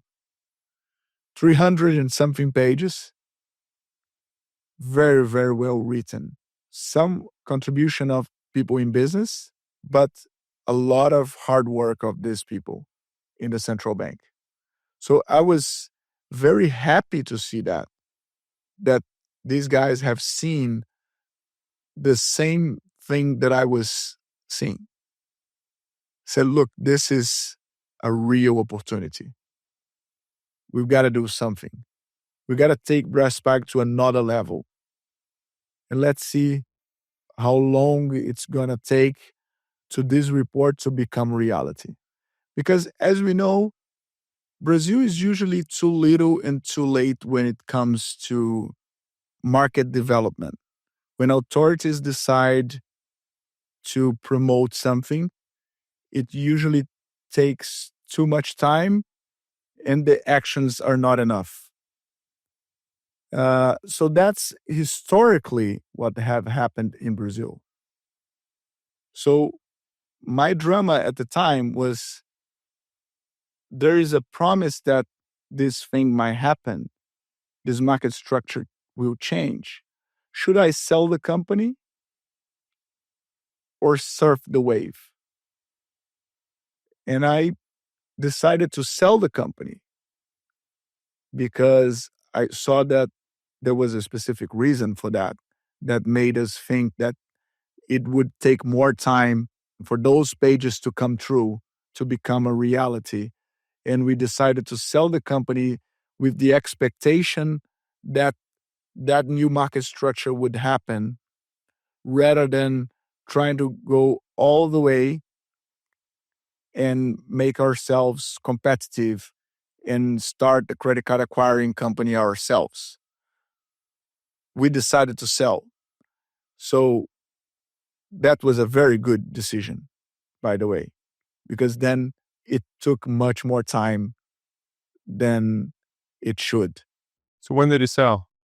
We sold in 2009, and the market structure started changing in 2011. But why couldn't you just have held the company and also kind of? I could have continued with the company. That would not have been a totally bad decision, but there was a better decision of selling the company, having someone stronger than us to kind of help promote the new market structure. And I'll explain that and the reason why we sold the company to this specific actor. We sold the company to a group that had a bank and had a TV station. So that was a very powerful group that could help us push that regulation to happen. And that in Brazil was something very important. We needed to have people with power to help promote that idea and to make that regulation work. And didn't you think that whenever the market structure were to change, couldn't have you used the fact that you had 80% market share to then like vertically integrate? Yes, of course. So we tried and we partnered with the very first acquirer that came up in the market, a small bank, and we could not simply operate. Why? Why? Because the incumbents didn't allow them to operate. And we saw that was not so easy. So they took out their loans. They had a lot of power in the financial system. The monopolies were too strong. The monopoly was too strong. And at a certain point, one of the banks that owned one of these monopolies bought this small bank. And then we partnered with another small bank to try to ask for a new license. And someone just told us that this new license would not be granted to this bank because that would be the starting point of a disruption that the group of banks did not want to happen. So that was what I was told, not necessarily what happened behind the scenes. What was the difference? What happened? No, I don't know what happened, but that's what it was told by a reliable source. I said, at that point where I was, I just decided that given that scenario, would be better to sell to someone who could be more powerful and more and stronger to help that regulation to happen. So you sold the company. Do you think you sold for a fair value or no? A little less than a fair value. It's always when you want to sell fast, it's better that you accept something that is reasonable than create an auction. So that was a very good sale. I don't complain. And this time now, it was a media group that owned a bank, so that was a perfect fit for what we wanted. Yeah, no, I understand. And we worked with them for 2 years. So that was the agreement. We could stay here for 2 years, helping that, because that would be beneficial for us and for them. For the next thing you wanted to do after that. Exactly. And now did you make enough money for the judge? Then yes. The 30 years of judge? The judge was retired. The judge was retired. And was your mom super happy when that happened and now chilled out? No, I think she was not so happy like that. She was proud and happy for the adult that I had become with good values. But she was not caring about that. Makes sense. But she already felt you were an adult and independent. She wasn't worried about you anymore. She was not worried. Makes sense. How about your dad? He was very proud. He participated on the sale. He was very happy on that. But then he was sick already. So that was a tough time of my life because I had to take care of him. And he got very sick and then he passed away later on. So in 2009? Yeah, 2010, I would say. So, but I worked with these guys for 2 years. Very good people. But they had a very big problem. They discovered a fraud in their bank. That was a big drama. So they were a much bigger group. They exist. This bank exists. They pretty much paid for the whole problem, and then the bank was sold.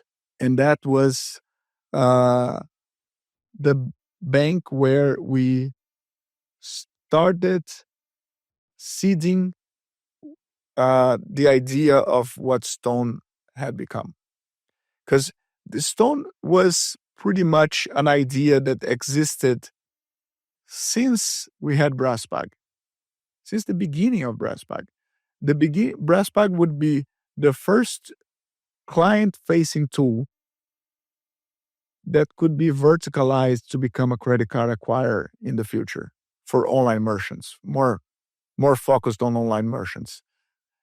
But then could be extended to become what has become today, what it is today. And to be clear, when you say the idea is building a merchant acquirer in Brazil and breaking the two monopolies that, with a very, very good product, a very good service, very good basic service, fully reconciled, everything that you could understand from the authorization of a transaction to the settlement and understand perfectly. Which, again, transparent in fees, easy to use, easy to integrate. Sounds like a simple problem, but was not the reality in Brazil, right? Oh, that was a very difficult problem to resolve because there was a political issue in the beginning, which was one of the most complicated issues to resolve. And then at this point in time, right, I want to, kind of do a little pit stop here. So at this point, you already were traveling to the US, you had a network, you were meeting with all these clients. Like, what was, last time you were like, you just sold this business and you kind of knew a few clients starting out Brasspag. Now, I had come to the US to study a little bit. You also came to do OPM? Yes. Yeah. So I started networking more in the US. Mm-hmm. I started coming to visit those customers, as you mentioned, to visit some investors that were interested in investing in Brasspag. I didn't take any money from these venture capital companies, but you met them. I met them. Yes. Who was introducing you to these people? Like, how did you? They were coming into Braspag. They were knocking on our doors. So they were like sourcing and reaching out to you? Yes, I met some of these people, some of the very important people in the venture capital industry, because they were seeing what was happening in Braspag at the time, and they were trying to invest. And when did you set up Arpex now, the fund? That was not exactly a fund. That was an organization that we created to invest with some other people that we just branded as Arpex. When was that? Arpex is basically the place that was born in Brazil. It's a beach close to Ipanema in Rio. So it just gave a name to that, and we brought together a group of people to co-invest with us and to back other founders, as I was doing as a side business for in Braspag's time. But it was a blind pool of capital, right? You had like raised some money for that. Like yeah, we kind of separated a pool of capital to do that. Makes sense. Yeah. Makes sense. So that happened like since the Braspag days. It was kind of always in parallel of this whole story. Yeah, that was like the investment part was always at 20% of my time. I was always 80% of my time focused on something. Yeah. And 20% of my time paying attention to other people's businesses. So between participating on the board or mentoring or helping effectively on something.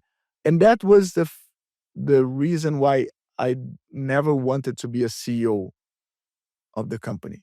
Because I like to be a little bit distracted with something else, because that something else could help me in my main business.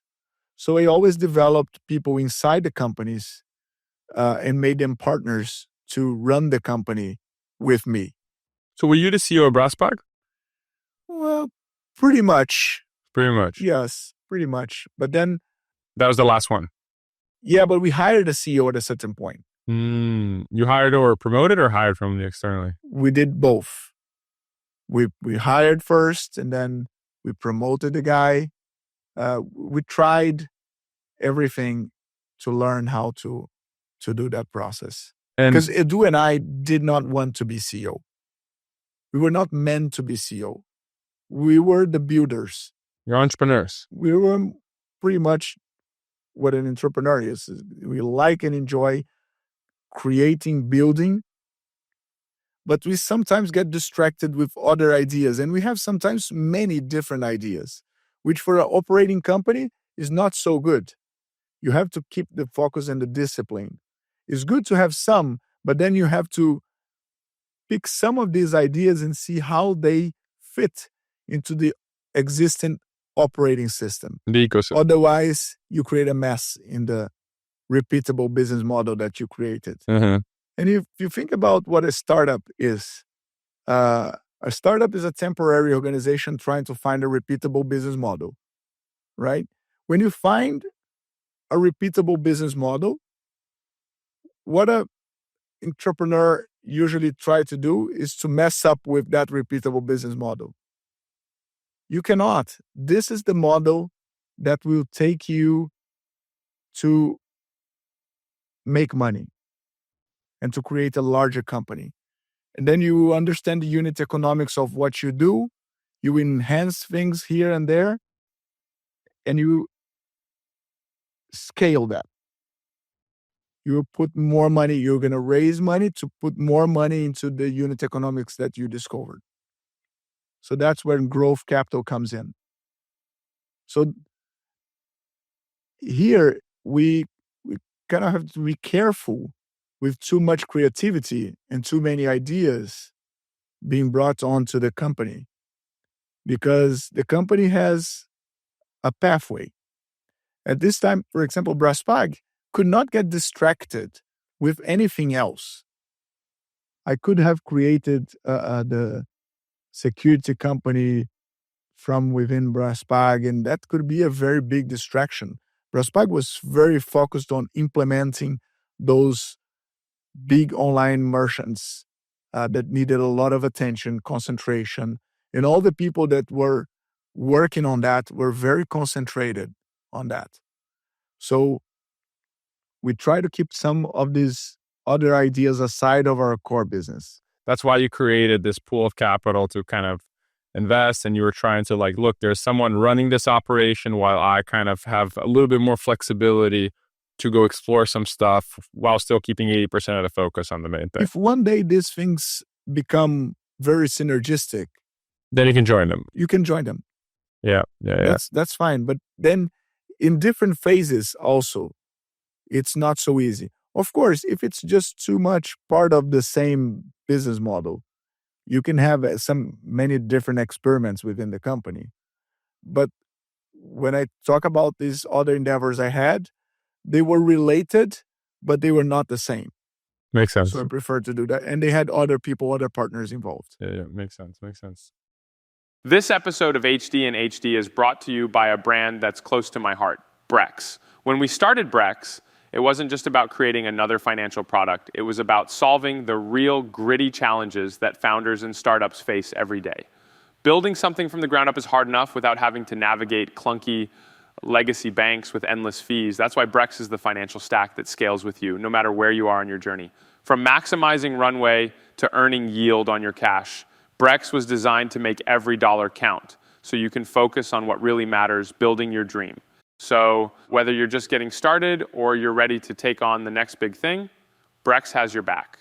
Check it out and see why the world's most innovative startups like Anthropic, Scale AI, and Robinhood trust Brex. Okay, so you sold Braspag to this group that was like a big media group. You saw that the central bank had released this like huge report. So you sold it in like 2009, right? Yeah. Okay, so what do you do after the sale? Well, so I had a commitment of working for this media group for 1 year, and I stayed there, and that was part of the strategy of the next phase, because as we knew that the market structure would change because of everything that we had discussed with the central bank, with the antitrust, everything that we knew about the market, everything that we knew about Brazil that would take a little longer. So that's the reason behind this decision of selling Braspag, that we could do that again, but using a new structure with new partners, new investors, with a new technology, everything else. So we were working together with this media group to try to help the market to open, the authorities to make it happen, being the player of pressure to make this happen. So we started doing that for a year, and this group had a very big problem. They had a bank, and this bank had a really big issue.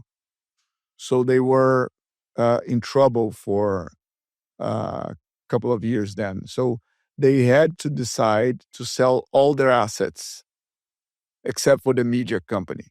So they had to sell the bank. They had to sell all the technology companies they had in their portfolio. So they asked me to help them sell, and I end up having to sell Braspag again, but now for an incumbent. I had to call the Cielo guys that wanted to buy the company before. The guy that you met back when you were a kid and helped you with Paga Fácil? No, that was another guy, but okay. the new CEO, I had to call him and say, look, this group now has a problem.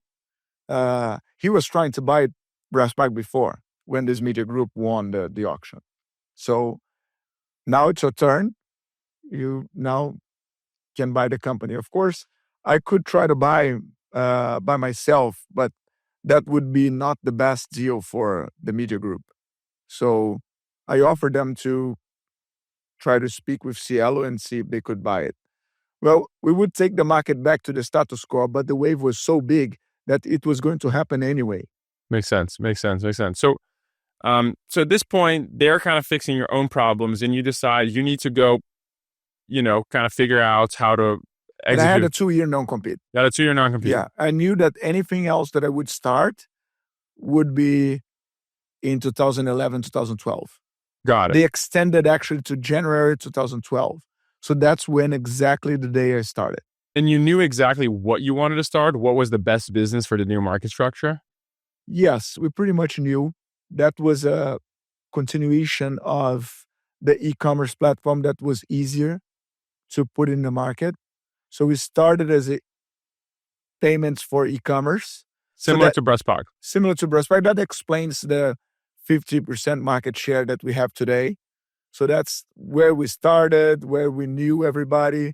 So that's the I would say the foundation of Stone. Yeah. Right. So we started the e-commerce platform. But and there was a gateway. That was a gateway, but we had to build up the acquiring system. So the product was initially a processing platform that was created from scratch. So we decided to do that with e-commerce because that was the easiest way to go to the market and test the platform.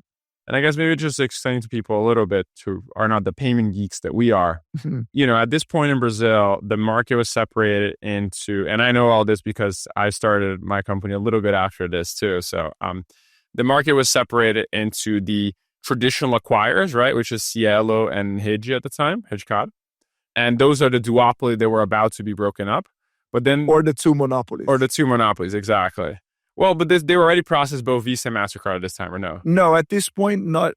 When we started Stone, yes, but not before. So before the market has broken up, Cielo was processing Visa, and it was the only acquirer to process Visa. What happened? They overcharged and underserved. Exactly. So think about it this way, right? Like, for the listeners, it's like you had two monopolies, because if you were a merchant, you wanted to accept Visa, you could only go with Cielo. If you were a merchant, you wanted to accept MasterCard, you could only go with Redcard. And so therefore, they had like no incentive to basically do anything well, right? They charged a ton of money and they had like terrible service. The only thing they were competing with is people with cash, right? Like that was the competition.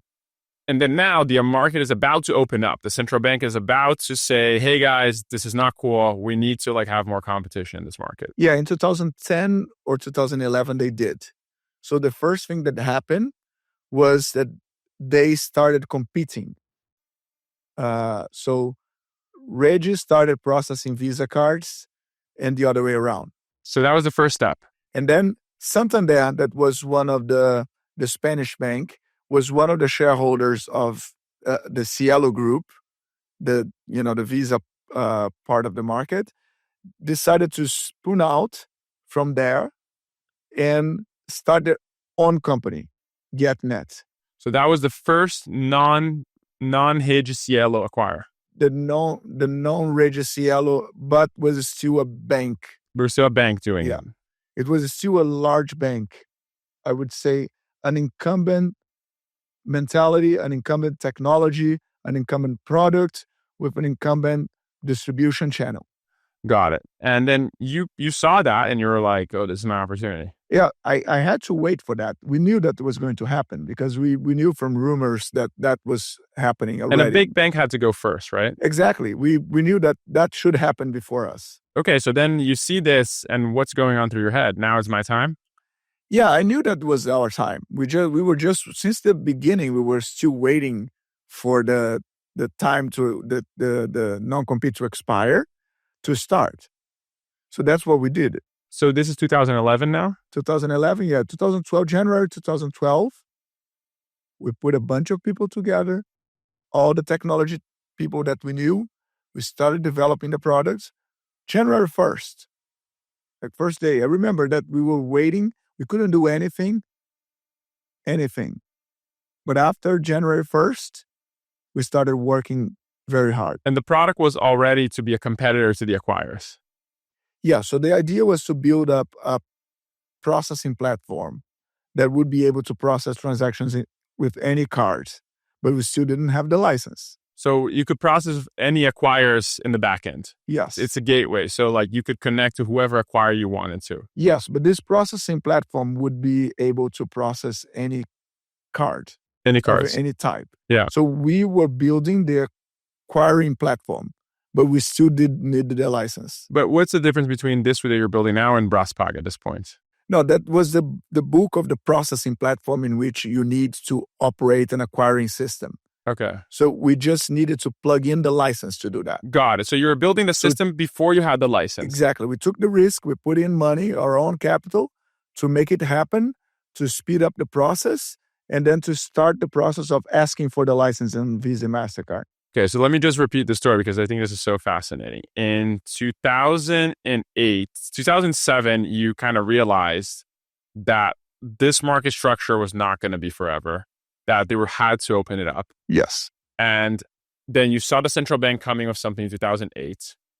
And you saw, wow, okay, when this opens up, this is going to be one of the largest opportunities ever. Yes. Because this is a huge market with great margins that are controlled by two terrible monopolies.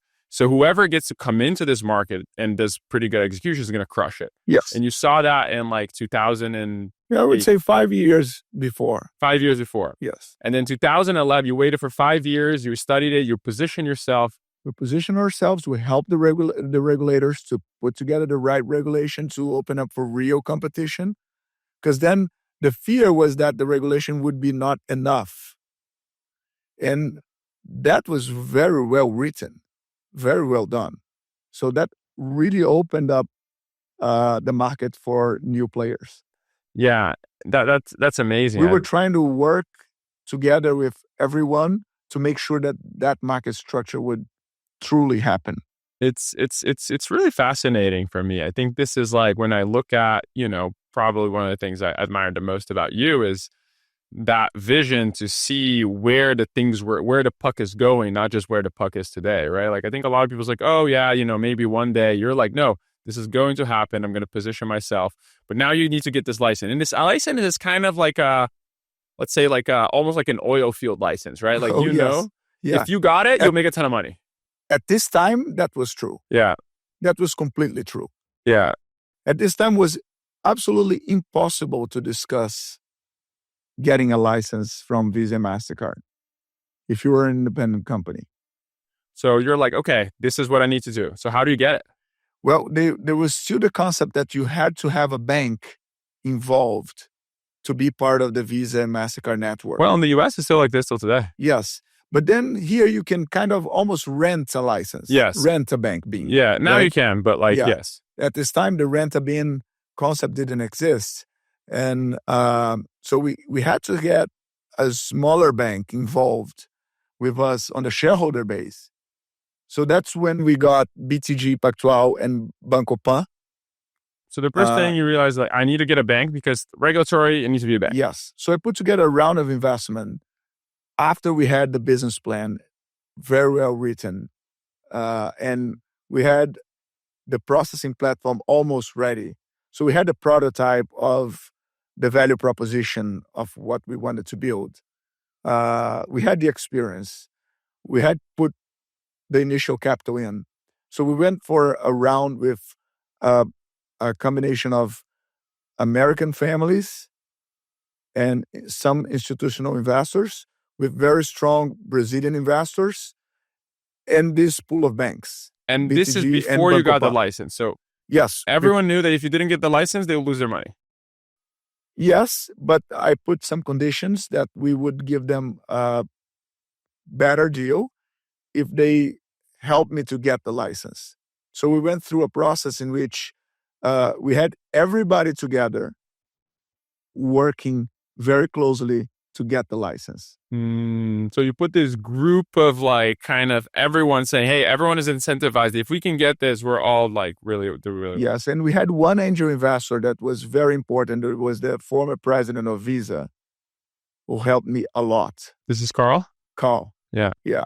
So Carl helped me in this process to get things shaped the way the card brands would like to see. How did you meet Carl? One of these families that had invested in the business introduced me to.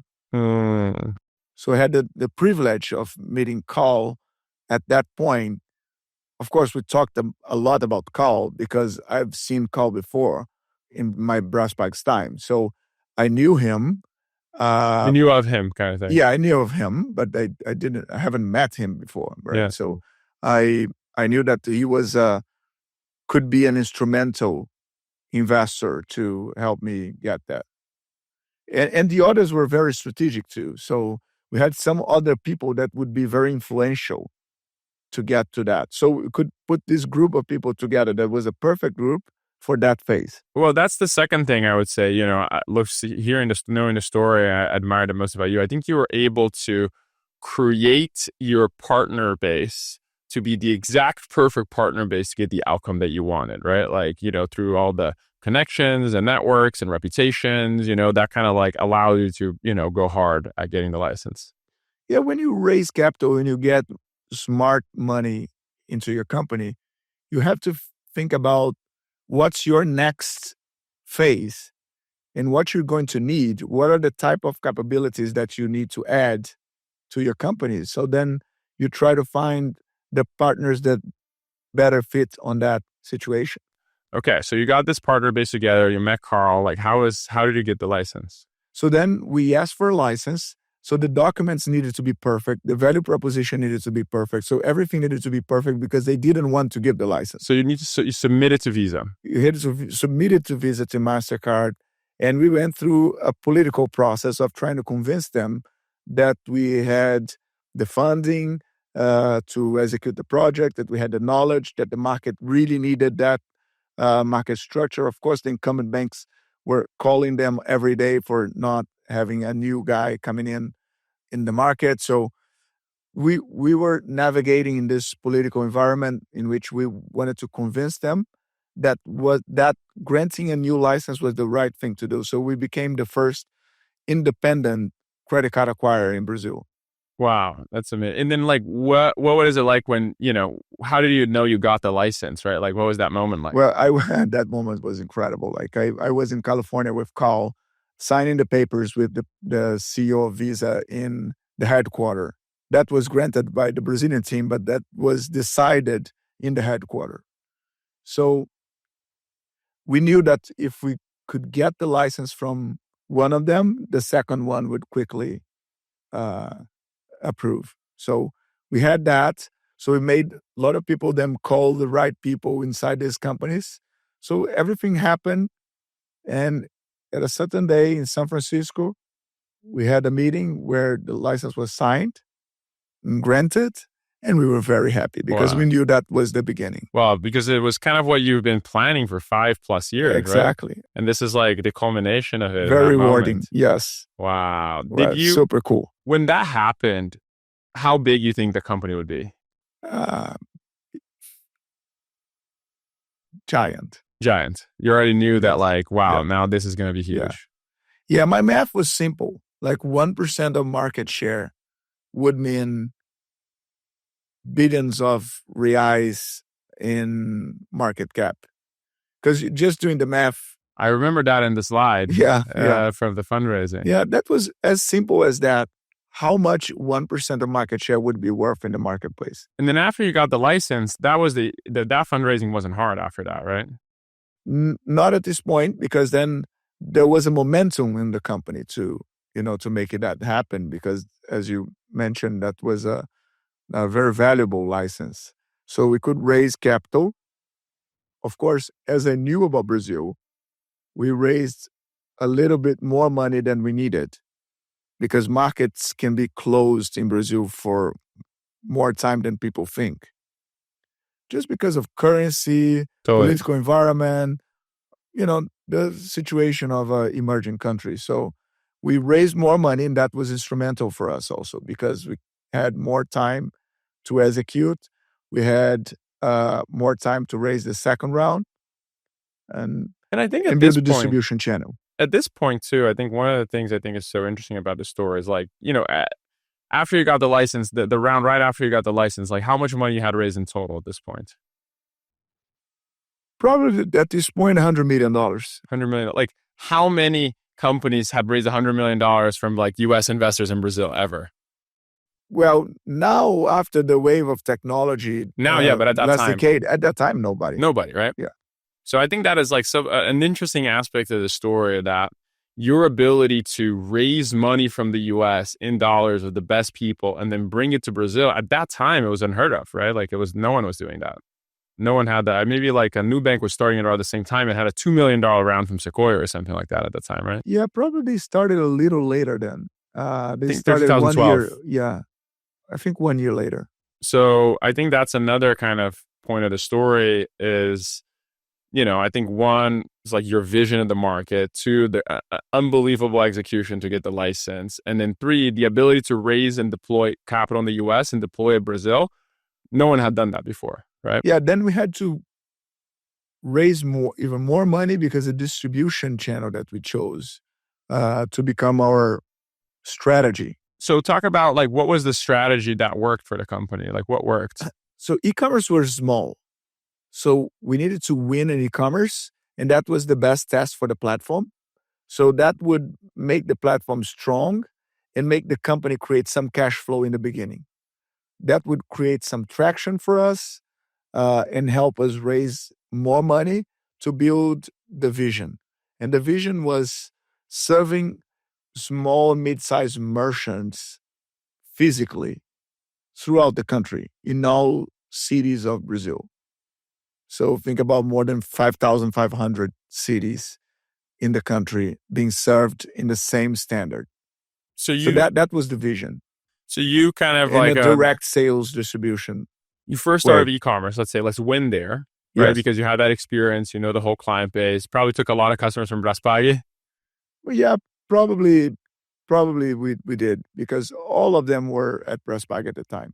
Totally. And then, but you're that like meant to be taken from Cielo. Yeah. Because then Braspag was within Cielo. But the e-commerce market wasn't so big in Brazil at that time. Yes. So the real prize was the big kind of retail market. Yes. So then what was the strategy to win there? So we thought about a direct distribution door to door. We went to all these customers directly.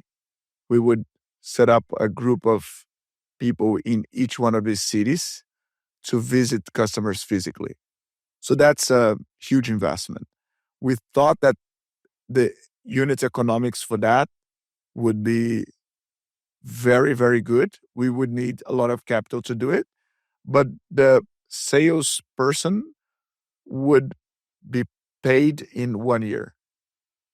Like the return of that investment would be incredible. The payback. The payback of the customer is really, really good because we had a very good service, like 10 times better than the competition. Yeah.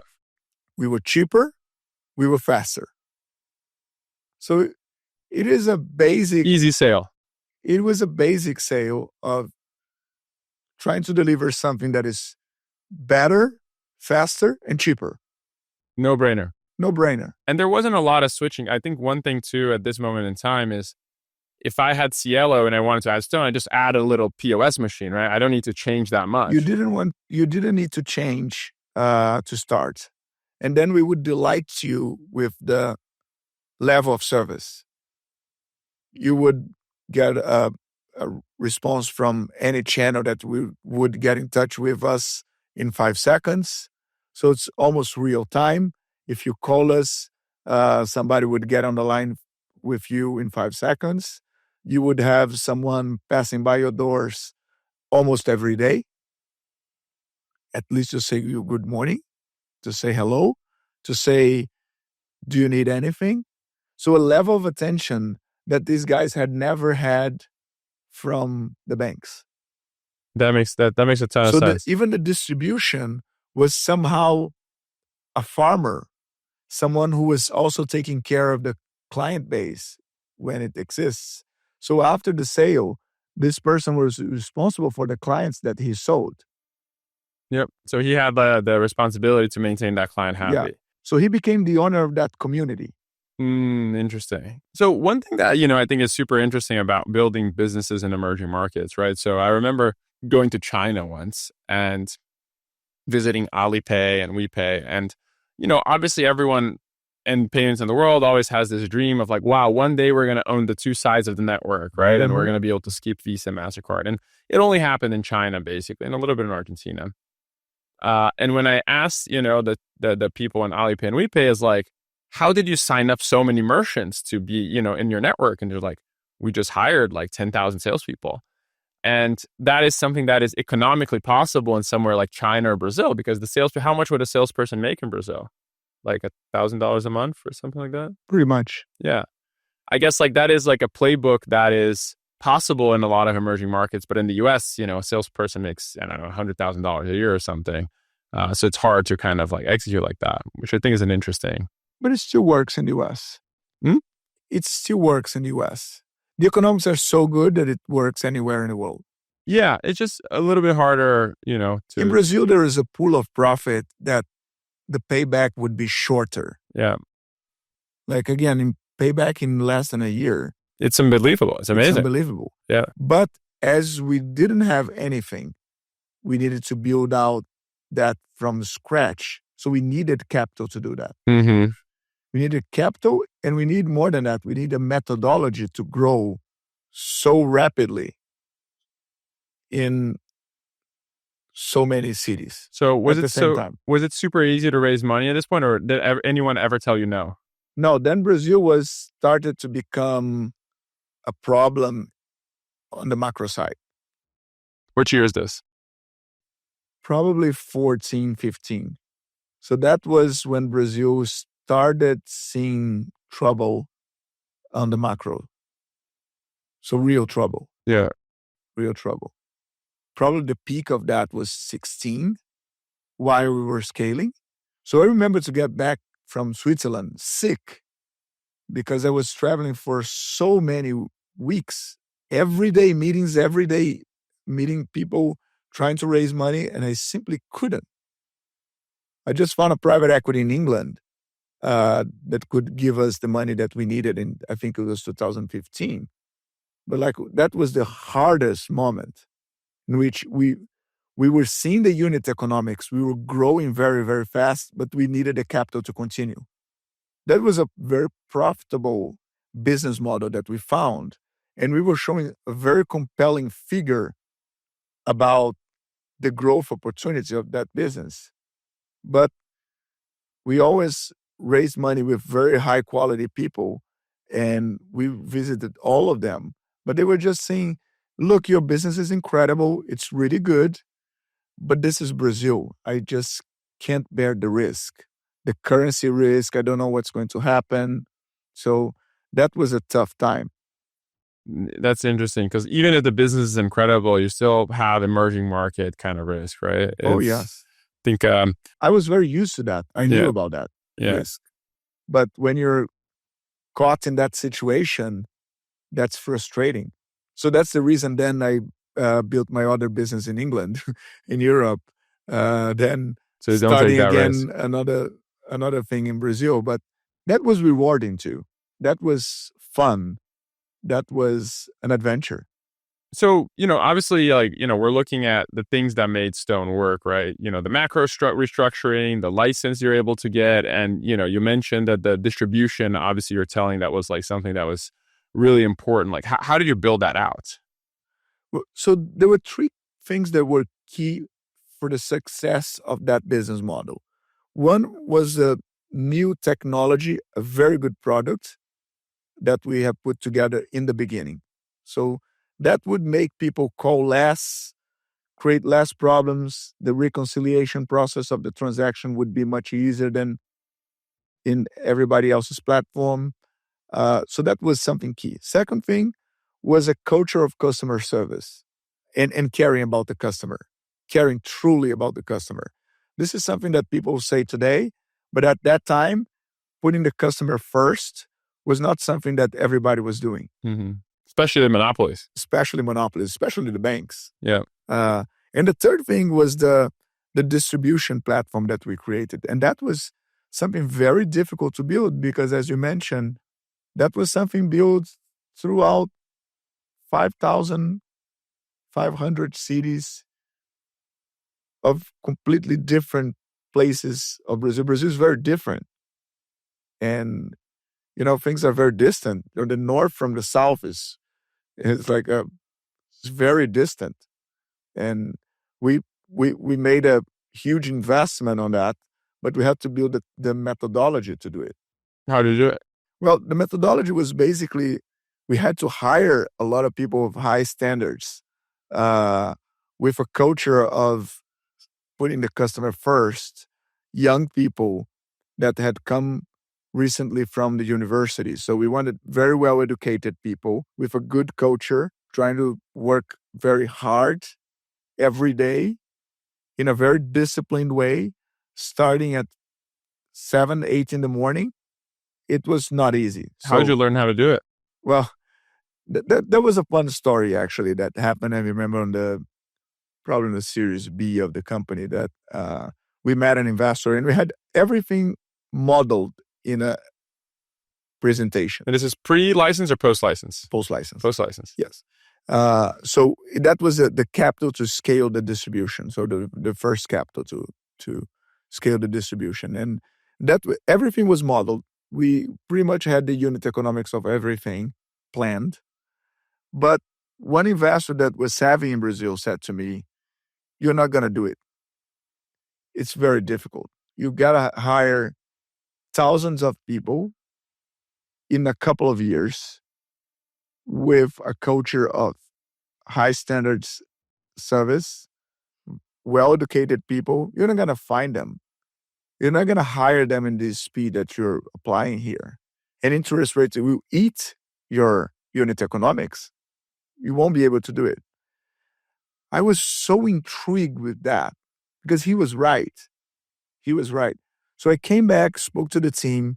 Just one moment here. I think this is something just to call out that I think a lot of founders, when they hear some feedback from the investor that they won't be able to do something, the natural reaction is just, these guys are wrong, like they don't know what they're talking about. They push back. No, I love it. You listen to it. I love it. Well, that's, what you have to do as a founder. You're figuring out things. If you have people with experience in multiple businesses telling you something, it's stupid not to hear. Like, of course I did. And that was very intriguing. This guy's my friend. Even though he hadn't invested, because he was actually questioning, even when I had the answer for that, he decided not to invest. And we could make it, but we just made it because we had that insight that was more difficult than we could think.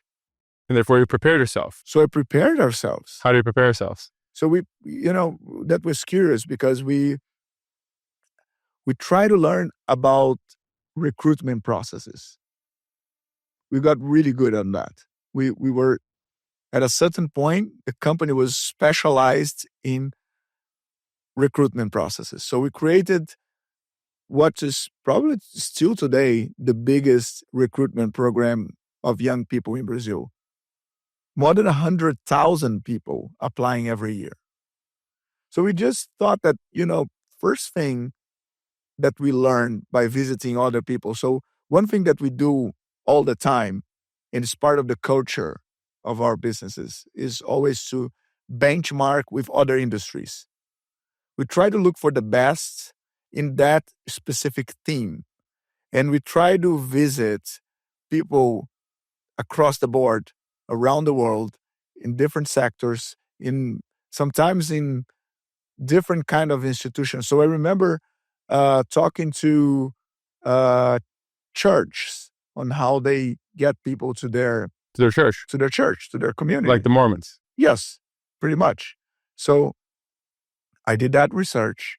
And I went to visit them. Where else did you research recruiting? Who are the best recruiting? Well, first of all, Salt Lake.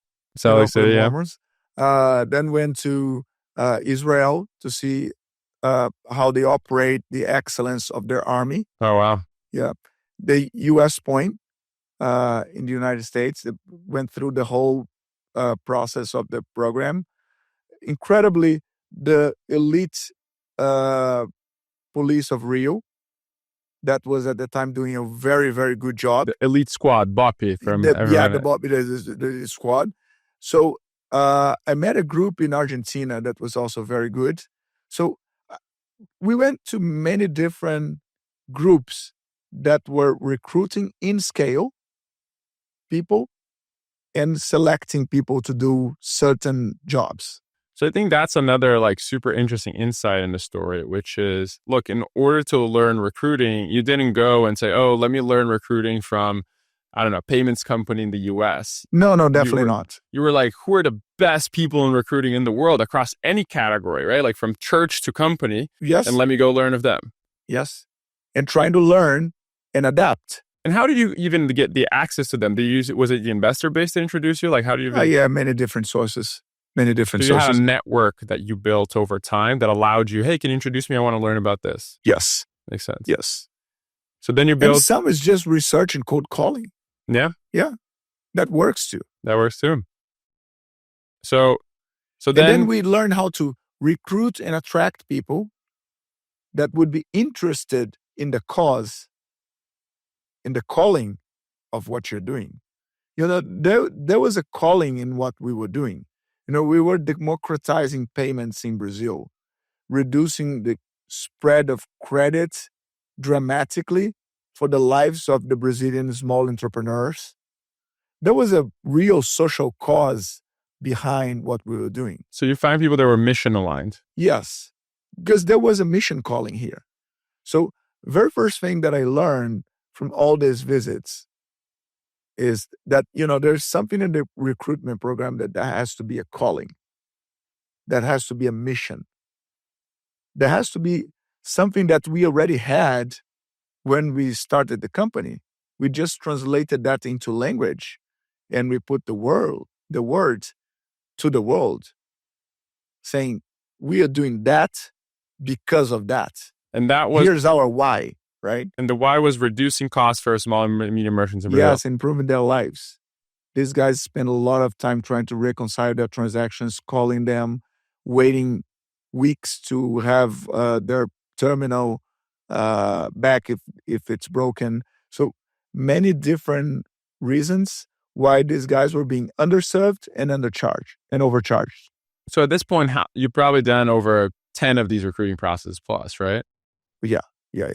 Even more, right? Twice per year. What did you... And then selecting the people, right? So there's a process of 4 months. So think about it, 4 months, twice a year. So it's 8 months of the year recruiting. Wow. And all the top management is involved in the process. Wow. That also creates culture, because the people that you're accepting in the company and what you tell them in the beginning and what you accept and how you select them dictates your culture.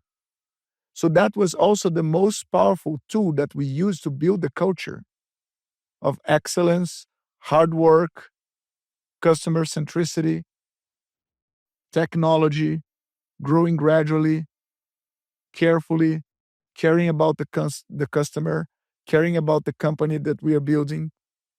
So all these things, the values of integrity, putting a lot of energy to make things happen. So these things that became the culture of Stone started and was spread during the process of selecting people. We could preach about it to our own team. So the recruitment program was something that we had this hundreds of people coming into a certain place physically. There was a large process online with many different tests. So we selected them, created groups of people to meet physically. They had to read books that we liked. So we were preparing them in our culture. It's very immersive. So like they had to put a lot of work in the process. A lot of work. Yeah. So you really filter people who really wanted it. That's the key. So then you have to select them. So in the process of selecting, myself and my partners were there physically on the weekends to speak to these guys, to get to know them. So a mantra was that we created that was, you're not going to put somebody into your company that you don't know. So you've got to talk to these people. You got to interview them. You got to get to know them better and accept the best. Did you like doing it? Very much. Yeah. Very much, because then you meet so many great people. Because I think that's one thing with founders that's so interesting is a lot of times what you build is somewhat a reflection of who you are, right? Like you are a person that gets energy from meeting young, smart, hungry people and spending time with them. Hence, spending time with us, Pedro and I. And therefore, one of the best things about Stone was that, right? Like, is that you built, one of the best recruiting processes in the world for young people. Yeah, we try to select them by three major things: intelligence, energy, and integrity. We had to find the three elements in the person. And of course, we started by just saying those things and trying to find those ingredients in these people. But then we became very scientific over time about, what is the level of brain capacity that this person has? What is the level of energy and the ability this person has to pass along energy to other people in the teams that he or she will work? What is the level of energy that this person has to make things happen? And then, as a third and possibly the most important, what is the level of integrity that this person has?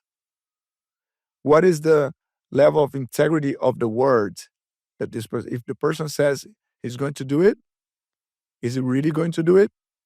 Does he or she have real integrity? Does he or she know what integrity means? So we try to also teach them what these words would mean, right?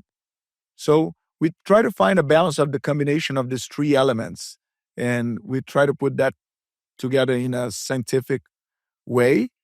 And we were bringing most of the team, the senior management, the mid management, and the new people that went through the process together interviewing these people. So they were seeing ourselves interviewing them and selecting them and seeing and saying what is important to select one person to become part of the company. I think Stone has one of the best and strongest cultures in the tech industry. I think in general, tech companies don't have as strong cultures as some other companies. It's not something that, at least I've seen, be super strong. I would say the exception is probably Palantir. They have like a very, very strong culture. I think it's really interesting. But I think Stone is definitely like up there. But one thing that I'm curious, right? Like you did the first Recruta. I think I was there for the first one. And then, let's say 5 years later, you've done now at least 10 of them. What is something that you changed, in your kind of like interviewing, what you interview for? Like, what is something that maybe originally you thought, wow, this is super important, but later you found out it's not that important, or the other way around? Like, I didn't value this as much in the beginning, but now 5 years in, I realized this is super important. For recruiting young people, you try to find what this person has done before, even though it's small, even though it's not relevant, for society. The person's just too young, but you kind of find the energy there. And you also find some problems of integrity, and the person regrets or not, and how the person deals with that. So then you figure out exactly what is important to him or her. Okay, so now company got to scale, right? Like distribution worked. You went public when? 2018. 2018. Oh, wow, it was early. Why do you want to go public? Well, so at a certain point, this company has become big. And in Brazil, we had the dynamics of the installments plans. So people usually pay installments. Like buy now, pay later. It's a kind of a buy now, pay later, right? It's a little bit different, but it's pretty much the same concept. So you need a lot of funding for that. And of course, the incumbent banks didn't want to give us the funding for that.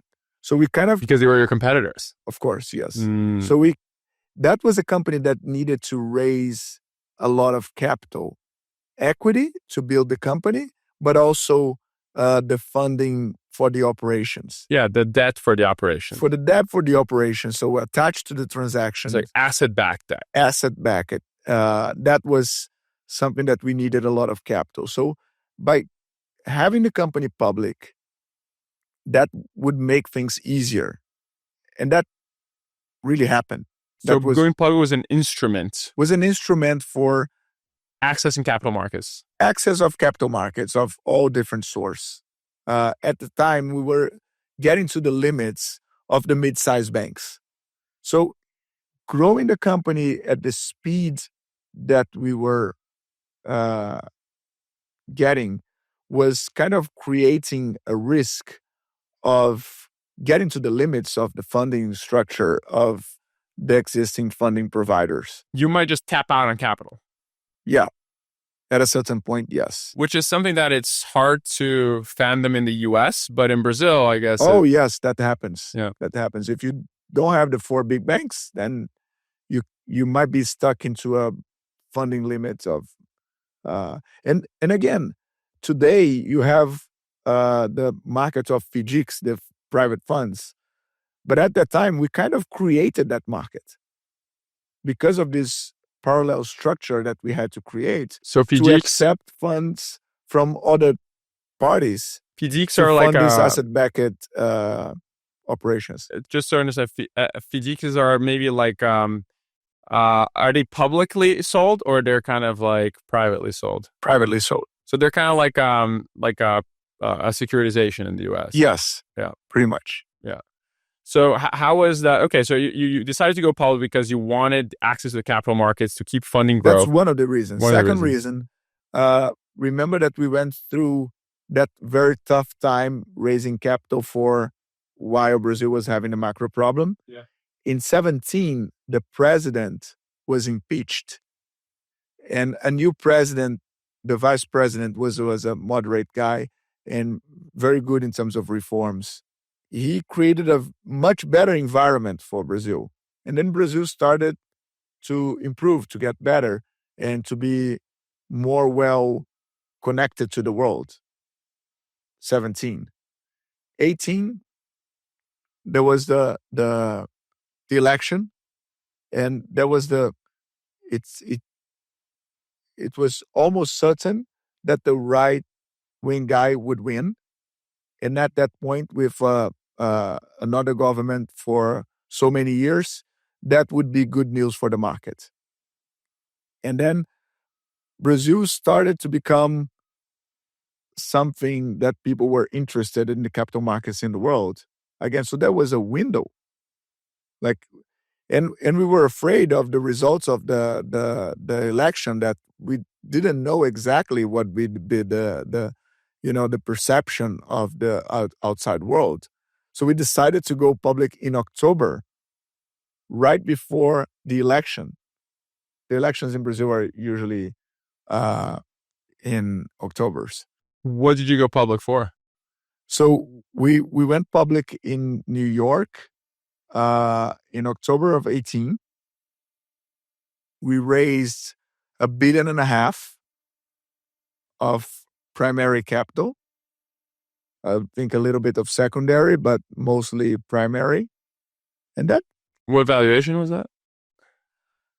It was probably went quickly to $9 billion. Makes sense. And so your investors from the private rounds were like super happy. Super happy. Yeah, because they had invested at what, like a few $100 million, then a few billion, like kind of Series B, C, kind of kept growing. They made very good returns. So IPO, everyone is happy. And then I think Berkshire bought in, right? Yes. How do you pull that off?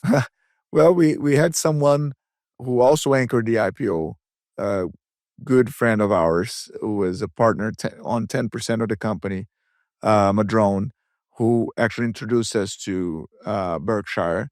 And there was a guy there, one of the partners at Berkshire, that knew a lot about payments. And he had read the F1 of Stone 3 times. So he called my partner at Madrone and said, I would like to speak to André about that. So we started talking about it and explained him the market structure. And he really liked and enjoyed the transformation that was going on in Brazil. And he decided to invest. And that was the first time that Berkshire anchored an IPO ever. Wow. That was new for them. They didn't even know how to do it. They were just used to buy secondaries in the market. So we had to get the banks used to that. So as the market was very volatile because of election in Brazil and because of other things that the market was a little choppy at the moment, you know how this process works. They just try to make the valuation lower to make sure that the transaction will work. We wanted to get to a reasonable valuation, not the maximum possible, but something reasonable. And some of the banks were pushing out us to sell it cheaper. And I was having parallel discussions with some investors.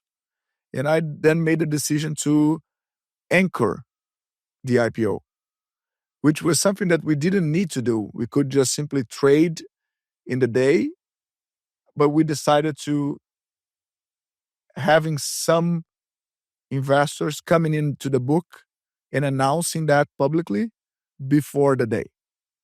So that's the anchoring. So how, when Berkshire committed and decided to do it, right? Like it's probably the most successful investor ever in the world. How did that feel? That was awesome. That was very good for the company. And that was very good for the process, because at a certain point, then I remember that we agreed on a $24 per share with Berkshire, and that IPO would be 30, but they wanted us to price at 20. Yeah. With the demand we had, the right pricing would be 29.30 in the day that we price it. But before, because of the volatility of the market, the bankers were talking about 19.20. So I decided to make it in the middle. We agreed with 3 very good investors, T. Rowe Price, Madrone, and Berkshire. So we had these 3 guys taking probably 700 million of the 1.5 billion offer.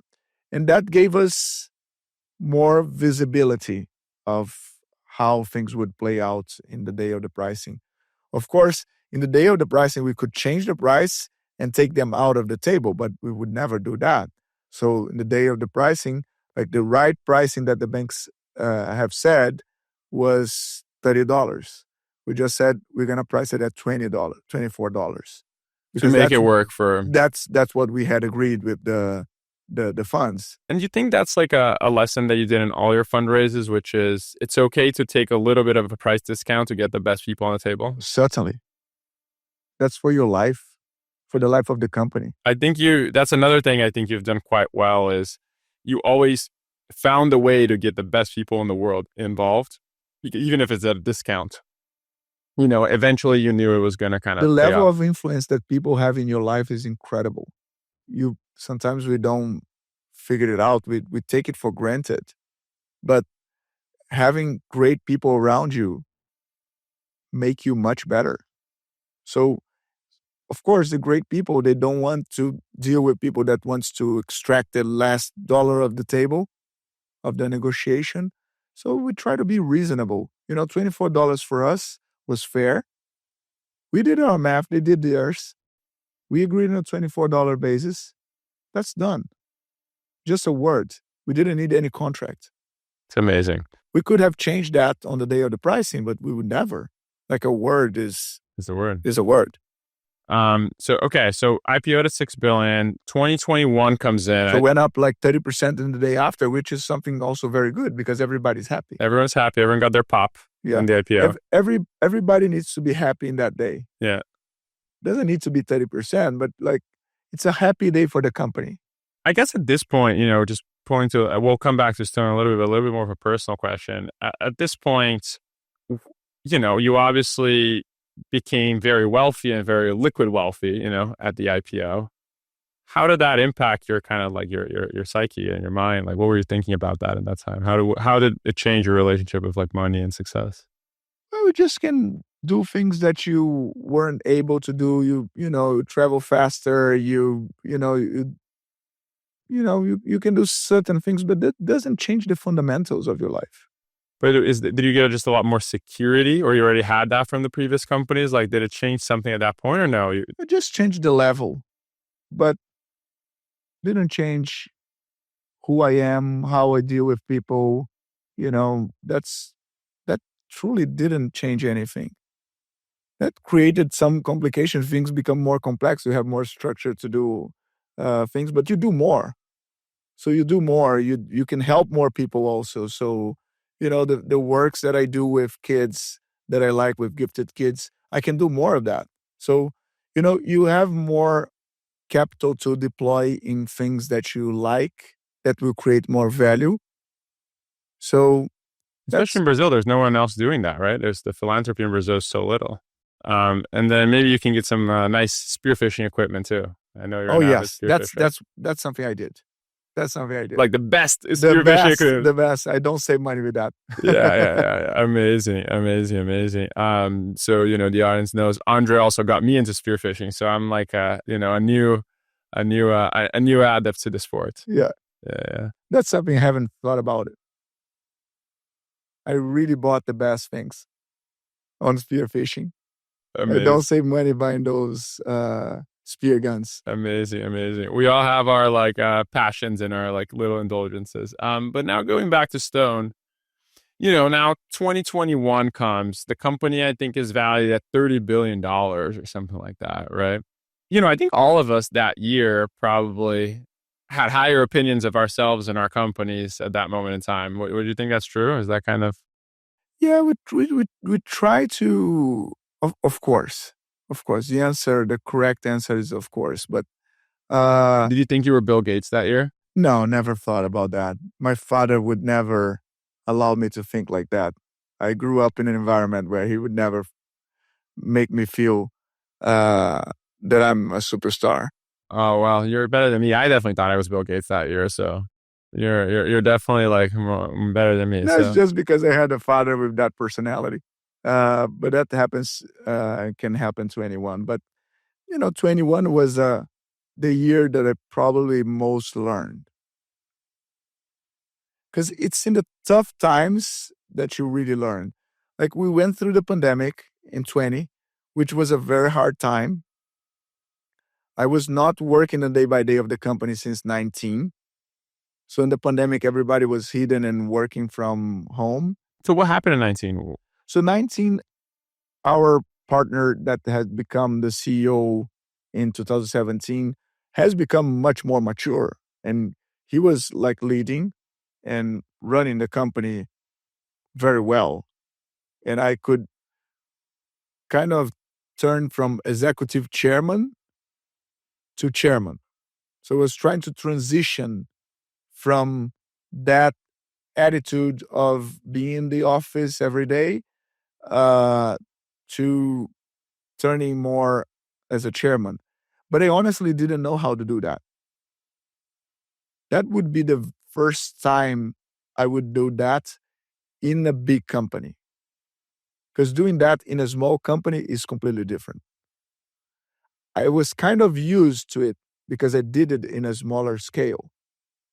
But as I mentioned, doing a bigger company was completely different. So I kind of had to go through problems in order to learn. That was necessary. I would never learn. So it's 2021. Company is worth 35 billion. Then 2022 comes along. Tech gets hit super hard. Payments get hit super hard. But I think Stone was even more than average. How did you feel seeing the stock go from 35 billion to whatever it went, 2 or 3 billion or something like that? First, I didn't understand. what was going on. It was just too fast and seemed to be a very deep crisis because I was seeing some things that were not working in the company also at the same time that the stock was dropping. And that was hard, really hard. I was not working in the company directly. I was working in my project in England. And I had to come back to help my team, my partners that were there running the company, running the boat, and to try to understand what was going on, right? We had acquired a big company. We went through a very hard process with media, fighting for an asset that we bought publicly. So we had a lot of bad press in the company because of this transaction. And then things happening in the core business that we didn't understand perfectly. So now what happened? What were the reasons, at the company level? The Brazilian central bank is one of the most advanced ones, and it's very used to high inflation and high interest rates environments. So when they see something going on in the world, they know how to operate. And Brazil was far away ahead of the curve from the others. So the hiking of the interest rates in Brazil was so rapid that it came from 2% to 13% in 1 year. Wow. Like before the United States started raising. So think about like a very aggressive move from 2 something to 13 in 1 year. Wow. But now think about the model of Stone, in which you have to pay merchants in different installments. You bring that to net present value. You get the funding to do that on a floating basis. So you're basically factoring for them. You're factoring for them on a floating But your basis. cost of capital varies with the interest rate, so it's floating. Yes. But the price that they have to factor is fixed. Yes, you have to speak with them. You can reprice, but you have to speak with them on a number that they understand. So you have to communicate with them on a daily basis. This is your price today. 1%, 2%, or whatever it is. But hasn't the interest rates fluctuated in the past? Like, how did you solve this in the past? Yes, but it was when it's going down. So Stone has grown in an environment where interest rates were going down. That's very good for that business model. This business model is very good in any interest rate environment, except in the process of hiking. If you see today, things are very stable. The company is very profitable. It's doing very well. And it's 15% interest rates. That's fine. So the company lives very well with high interest rates. The problem is when you started, it was always going down. And then it's really... So that's very easy when it's going down. That's very easy. Because you just don't do anything, or just like, and then you increase your spread. You increase your spread. Yeah, you reduce your price slowly. But then... Because competition is also doing. Exactly. So then what happened is when it went up a lot, very fast, you hadn't gone through that at the company yet. Exactly. Makes sense. And then for a while, you're basically like very unprofitable on a per customer basis because of your cost of funding to your... Yes. But there were more reasons than that. So Yeah. the company was facing other problems all at the same time. So it was a kind of a perfect storm. We had a noisy credit issue. That was what people thought was the biggest problem of the company. By far, it wasn't. Like it was $100 million problem that we gave credit to merchants during the pandemic. The central bank put together a new regulation for credits on top of the transaction levels. So you would give to merchants the credit collateralized on the future receivables. And that was a new regulation that the central bank has put to help the system to work in this environment. That did not work either. And the credit that we gave during the pandemic, most of the stores were closed. So we had an issue on the credit side, but that was not so big. But we decided to interrupt the credit for the future, and that created a gap on the projections of what you're going to earn next year if you're not growing the credit portfolio. So it's probably that was one of the problems. There's probably a lesson in public markets there too, which is when you change the expectations, you take a big hit, right? Yes. But they like stability. Exactly. People want predictability. And that happened at the same time that other things were happening. But we had even more problems than that. So first problem was the interest rate hike. Second was the credit. Anything else that was big at the time? Yes. So we were being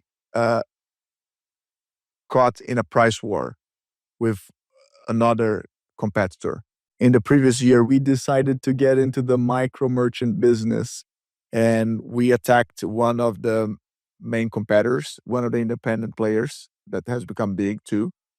They started fighting back, getting to our markets, hiring our people in the hubs, attacking our clients, undercutting them on price. So that kind of became, without noticing, a real price war. So the market structure went from there's two monopolies that have infinite pricing power and bad service to now there's a few kind of new players that got to scale. Yeah, at this point we had a few players already that got to scale, and some had grown in each segment. Each has its own segments, and then they start competing, and capitalism started happening. Yes. Prices started going down, and yeah, that happens. But specifically here, we didn't notice that there was a price war getting started because of these dynamics of getting to a new segment and the other guy reacting and getting to the upper level segment, kind of to compensate what he was losing. That became a real price war. If you study that was specifically in that time was a price war. And nobody wanted to take out the feet from the accelerator because you would have to post a worse quarter. So everybody was kind of tied up on the quarter of public companies, quarter by quarter growth, and this kind of thing. So that was the other problem. And then what else? Management, big problem. So think about these 4 problems all at the same time. We didn't notice them. We didn't know about them. So some market cap drop we would have anyway. And that's part of life. That happens to everyone. That could happen to anyone. Best companies in the world. Yes. But that was also disrupting the perception of our employees, of ourselves. That changes the dynamics of people, right? Because the compensations were all attached to the stock price and not exactly incentivized on the stock price, but was tied to the stock price because we were granting shares to the employees and they were seeing their wealth also coming down. So that's depressing, right? Totally. So that was tough. That was really hard. So at a certain time to fix it, you just have to know exactly what the problems are and fix one by one. Starting with the most important one, repricing. So we had to speak to 3 million customers, explain to them that we had to reprice them, that interest rate had gone up, and we had to reprice them. That was part of the environment that they were in. That was not on us. Of course, some opportunistic competitors were giving a little less, so that created friction. So we had some churn on that period. But at a certain point, that happened to anyone, to everyone. And at a certain point, 1 year later, it stabilized. So we knew that we had to concentrate on that.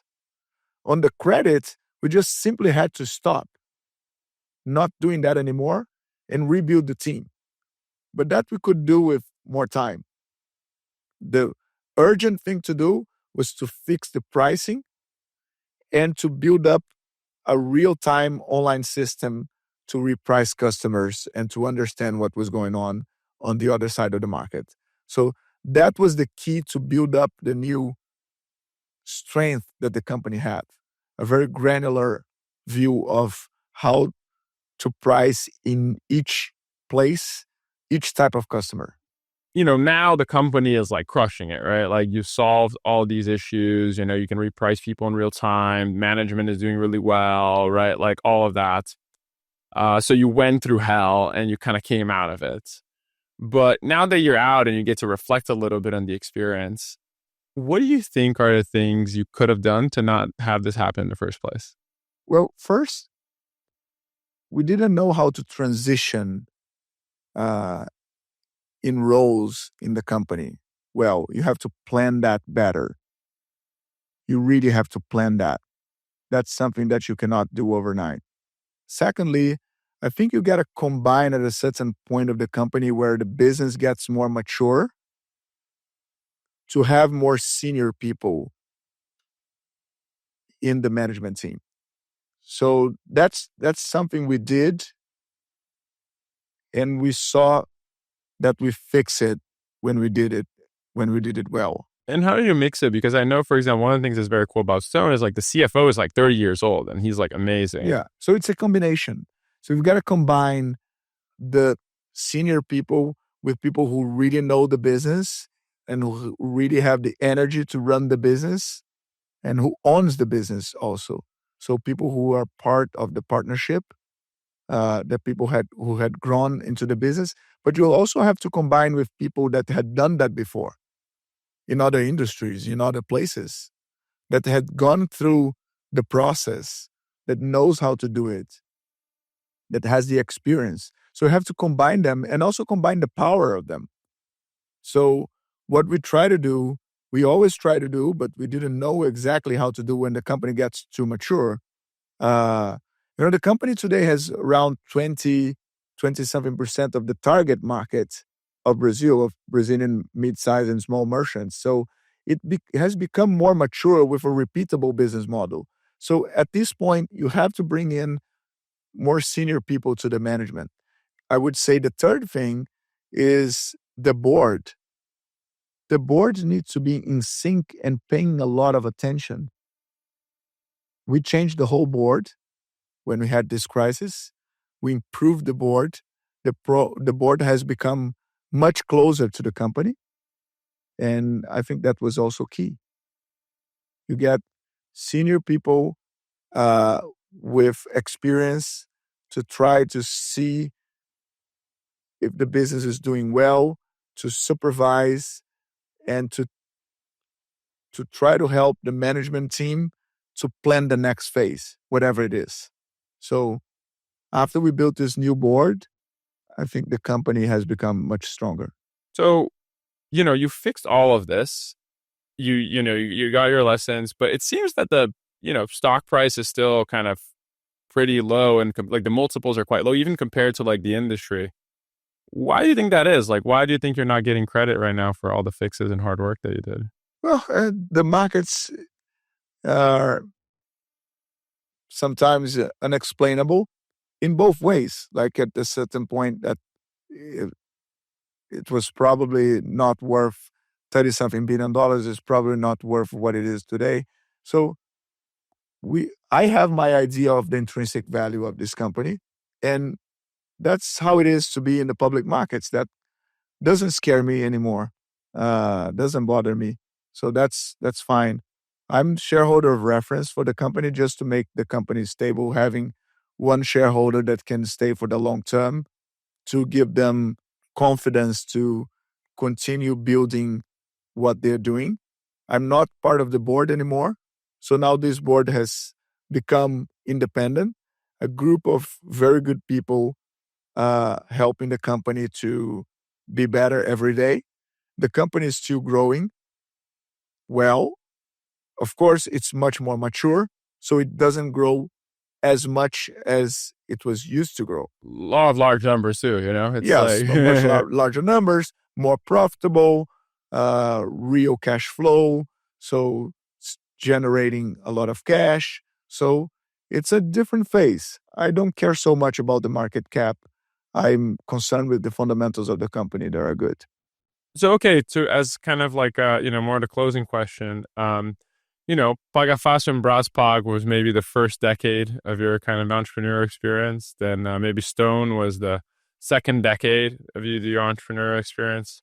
Tell us about for the Andre in his 40s, like what's in sight? Like what is that you're focusing on? What's the next phase and chapter for you?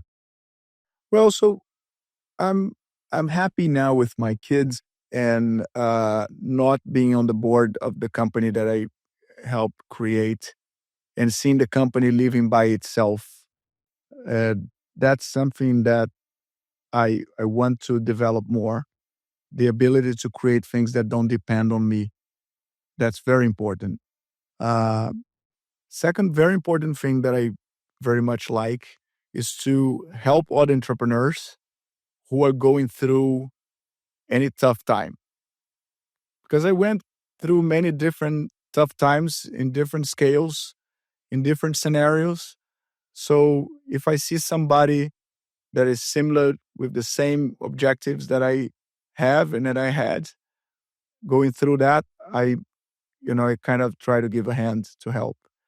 So, and I like to do that because I see people benefiting from that.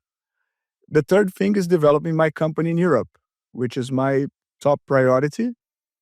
We are developing a payments company in Europe that has been now growing and evolving well, basically providing merchant acquiring services in Europe, in different countries.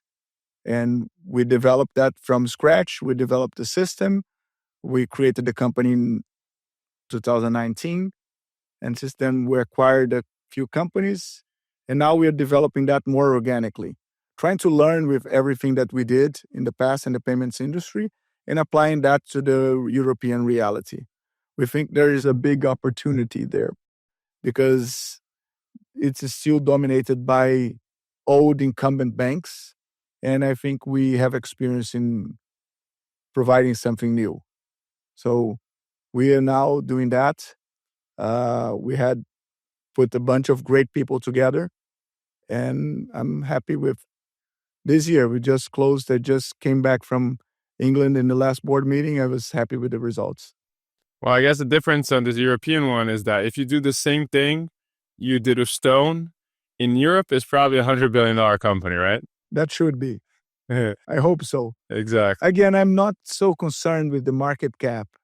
I try to be more concerned with the results, financially speaking and socially speaking. If it's promoting something good for that community that we are serving, that's creating something better, resolving an existing problem. It does exist in Europe. It's pretty much the same thing, like old systems, old, bad service. It's pretty much the same story. So I'm happy if we improve that in Europe, and that's a financially good project for the investors. So I think if we do that, I'm happy. $100 billion company it might be a consequence of that, but I'm not too focused on that. Amazing. Andre, this was awesome. I know you never do this, and thank you for spending, I think we recorded for almost more than 3 hours, so I really appreciate you taking the time, and I'm sure people are going to love it. Thank you. Thanks to our friends at Atomic Growth for helping with production and distribution.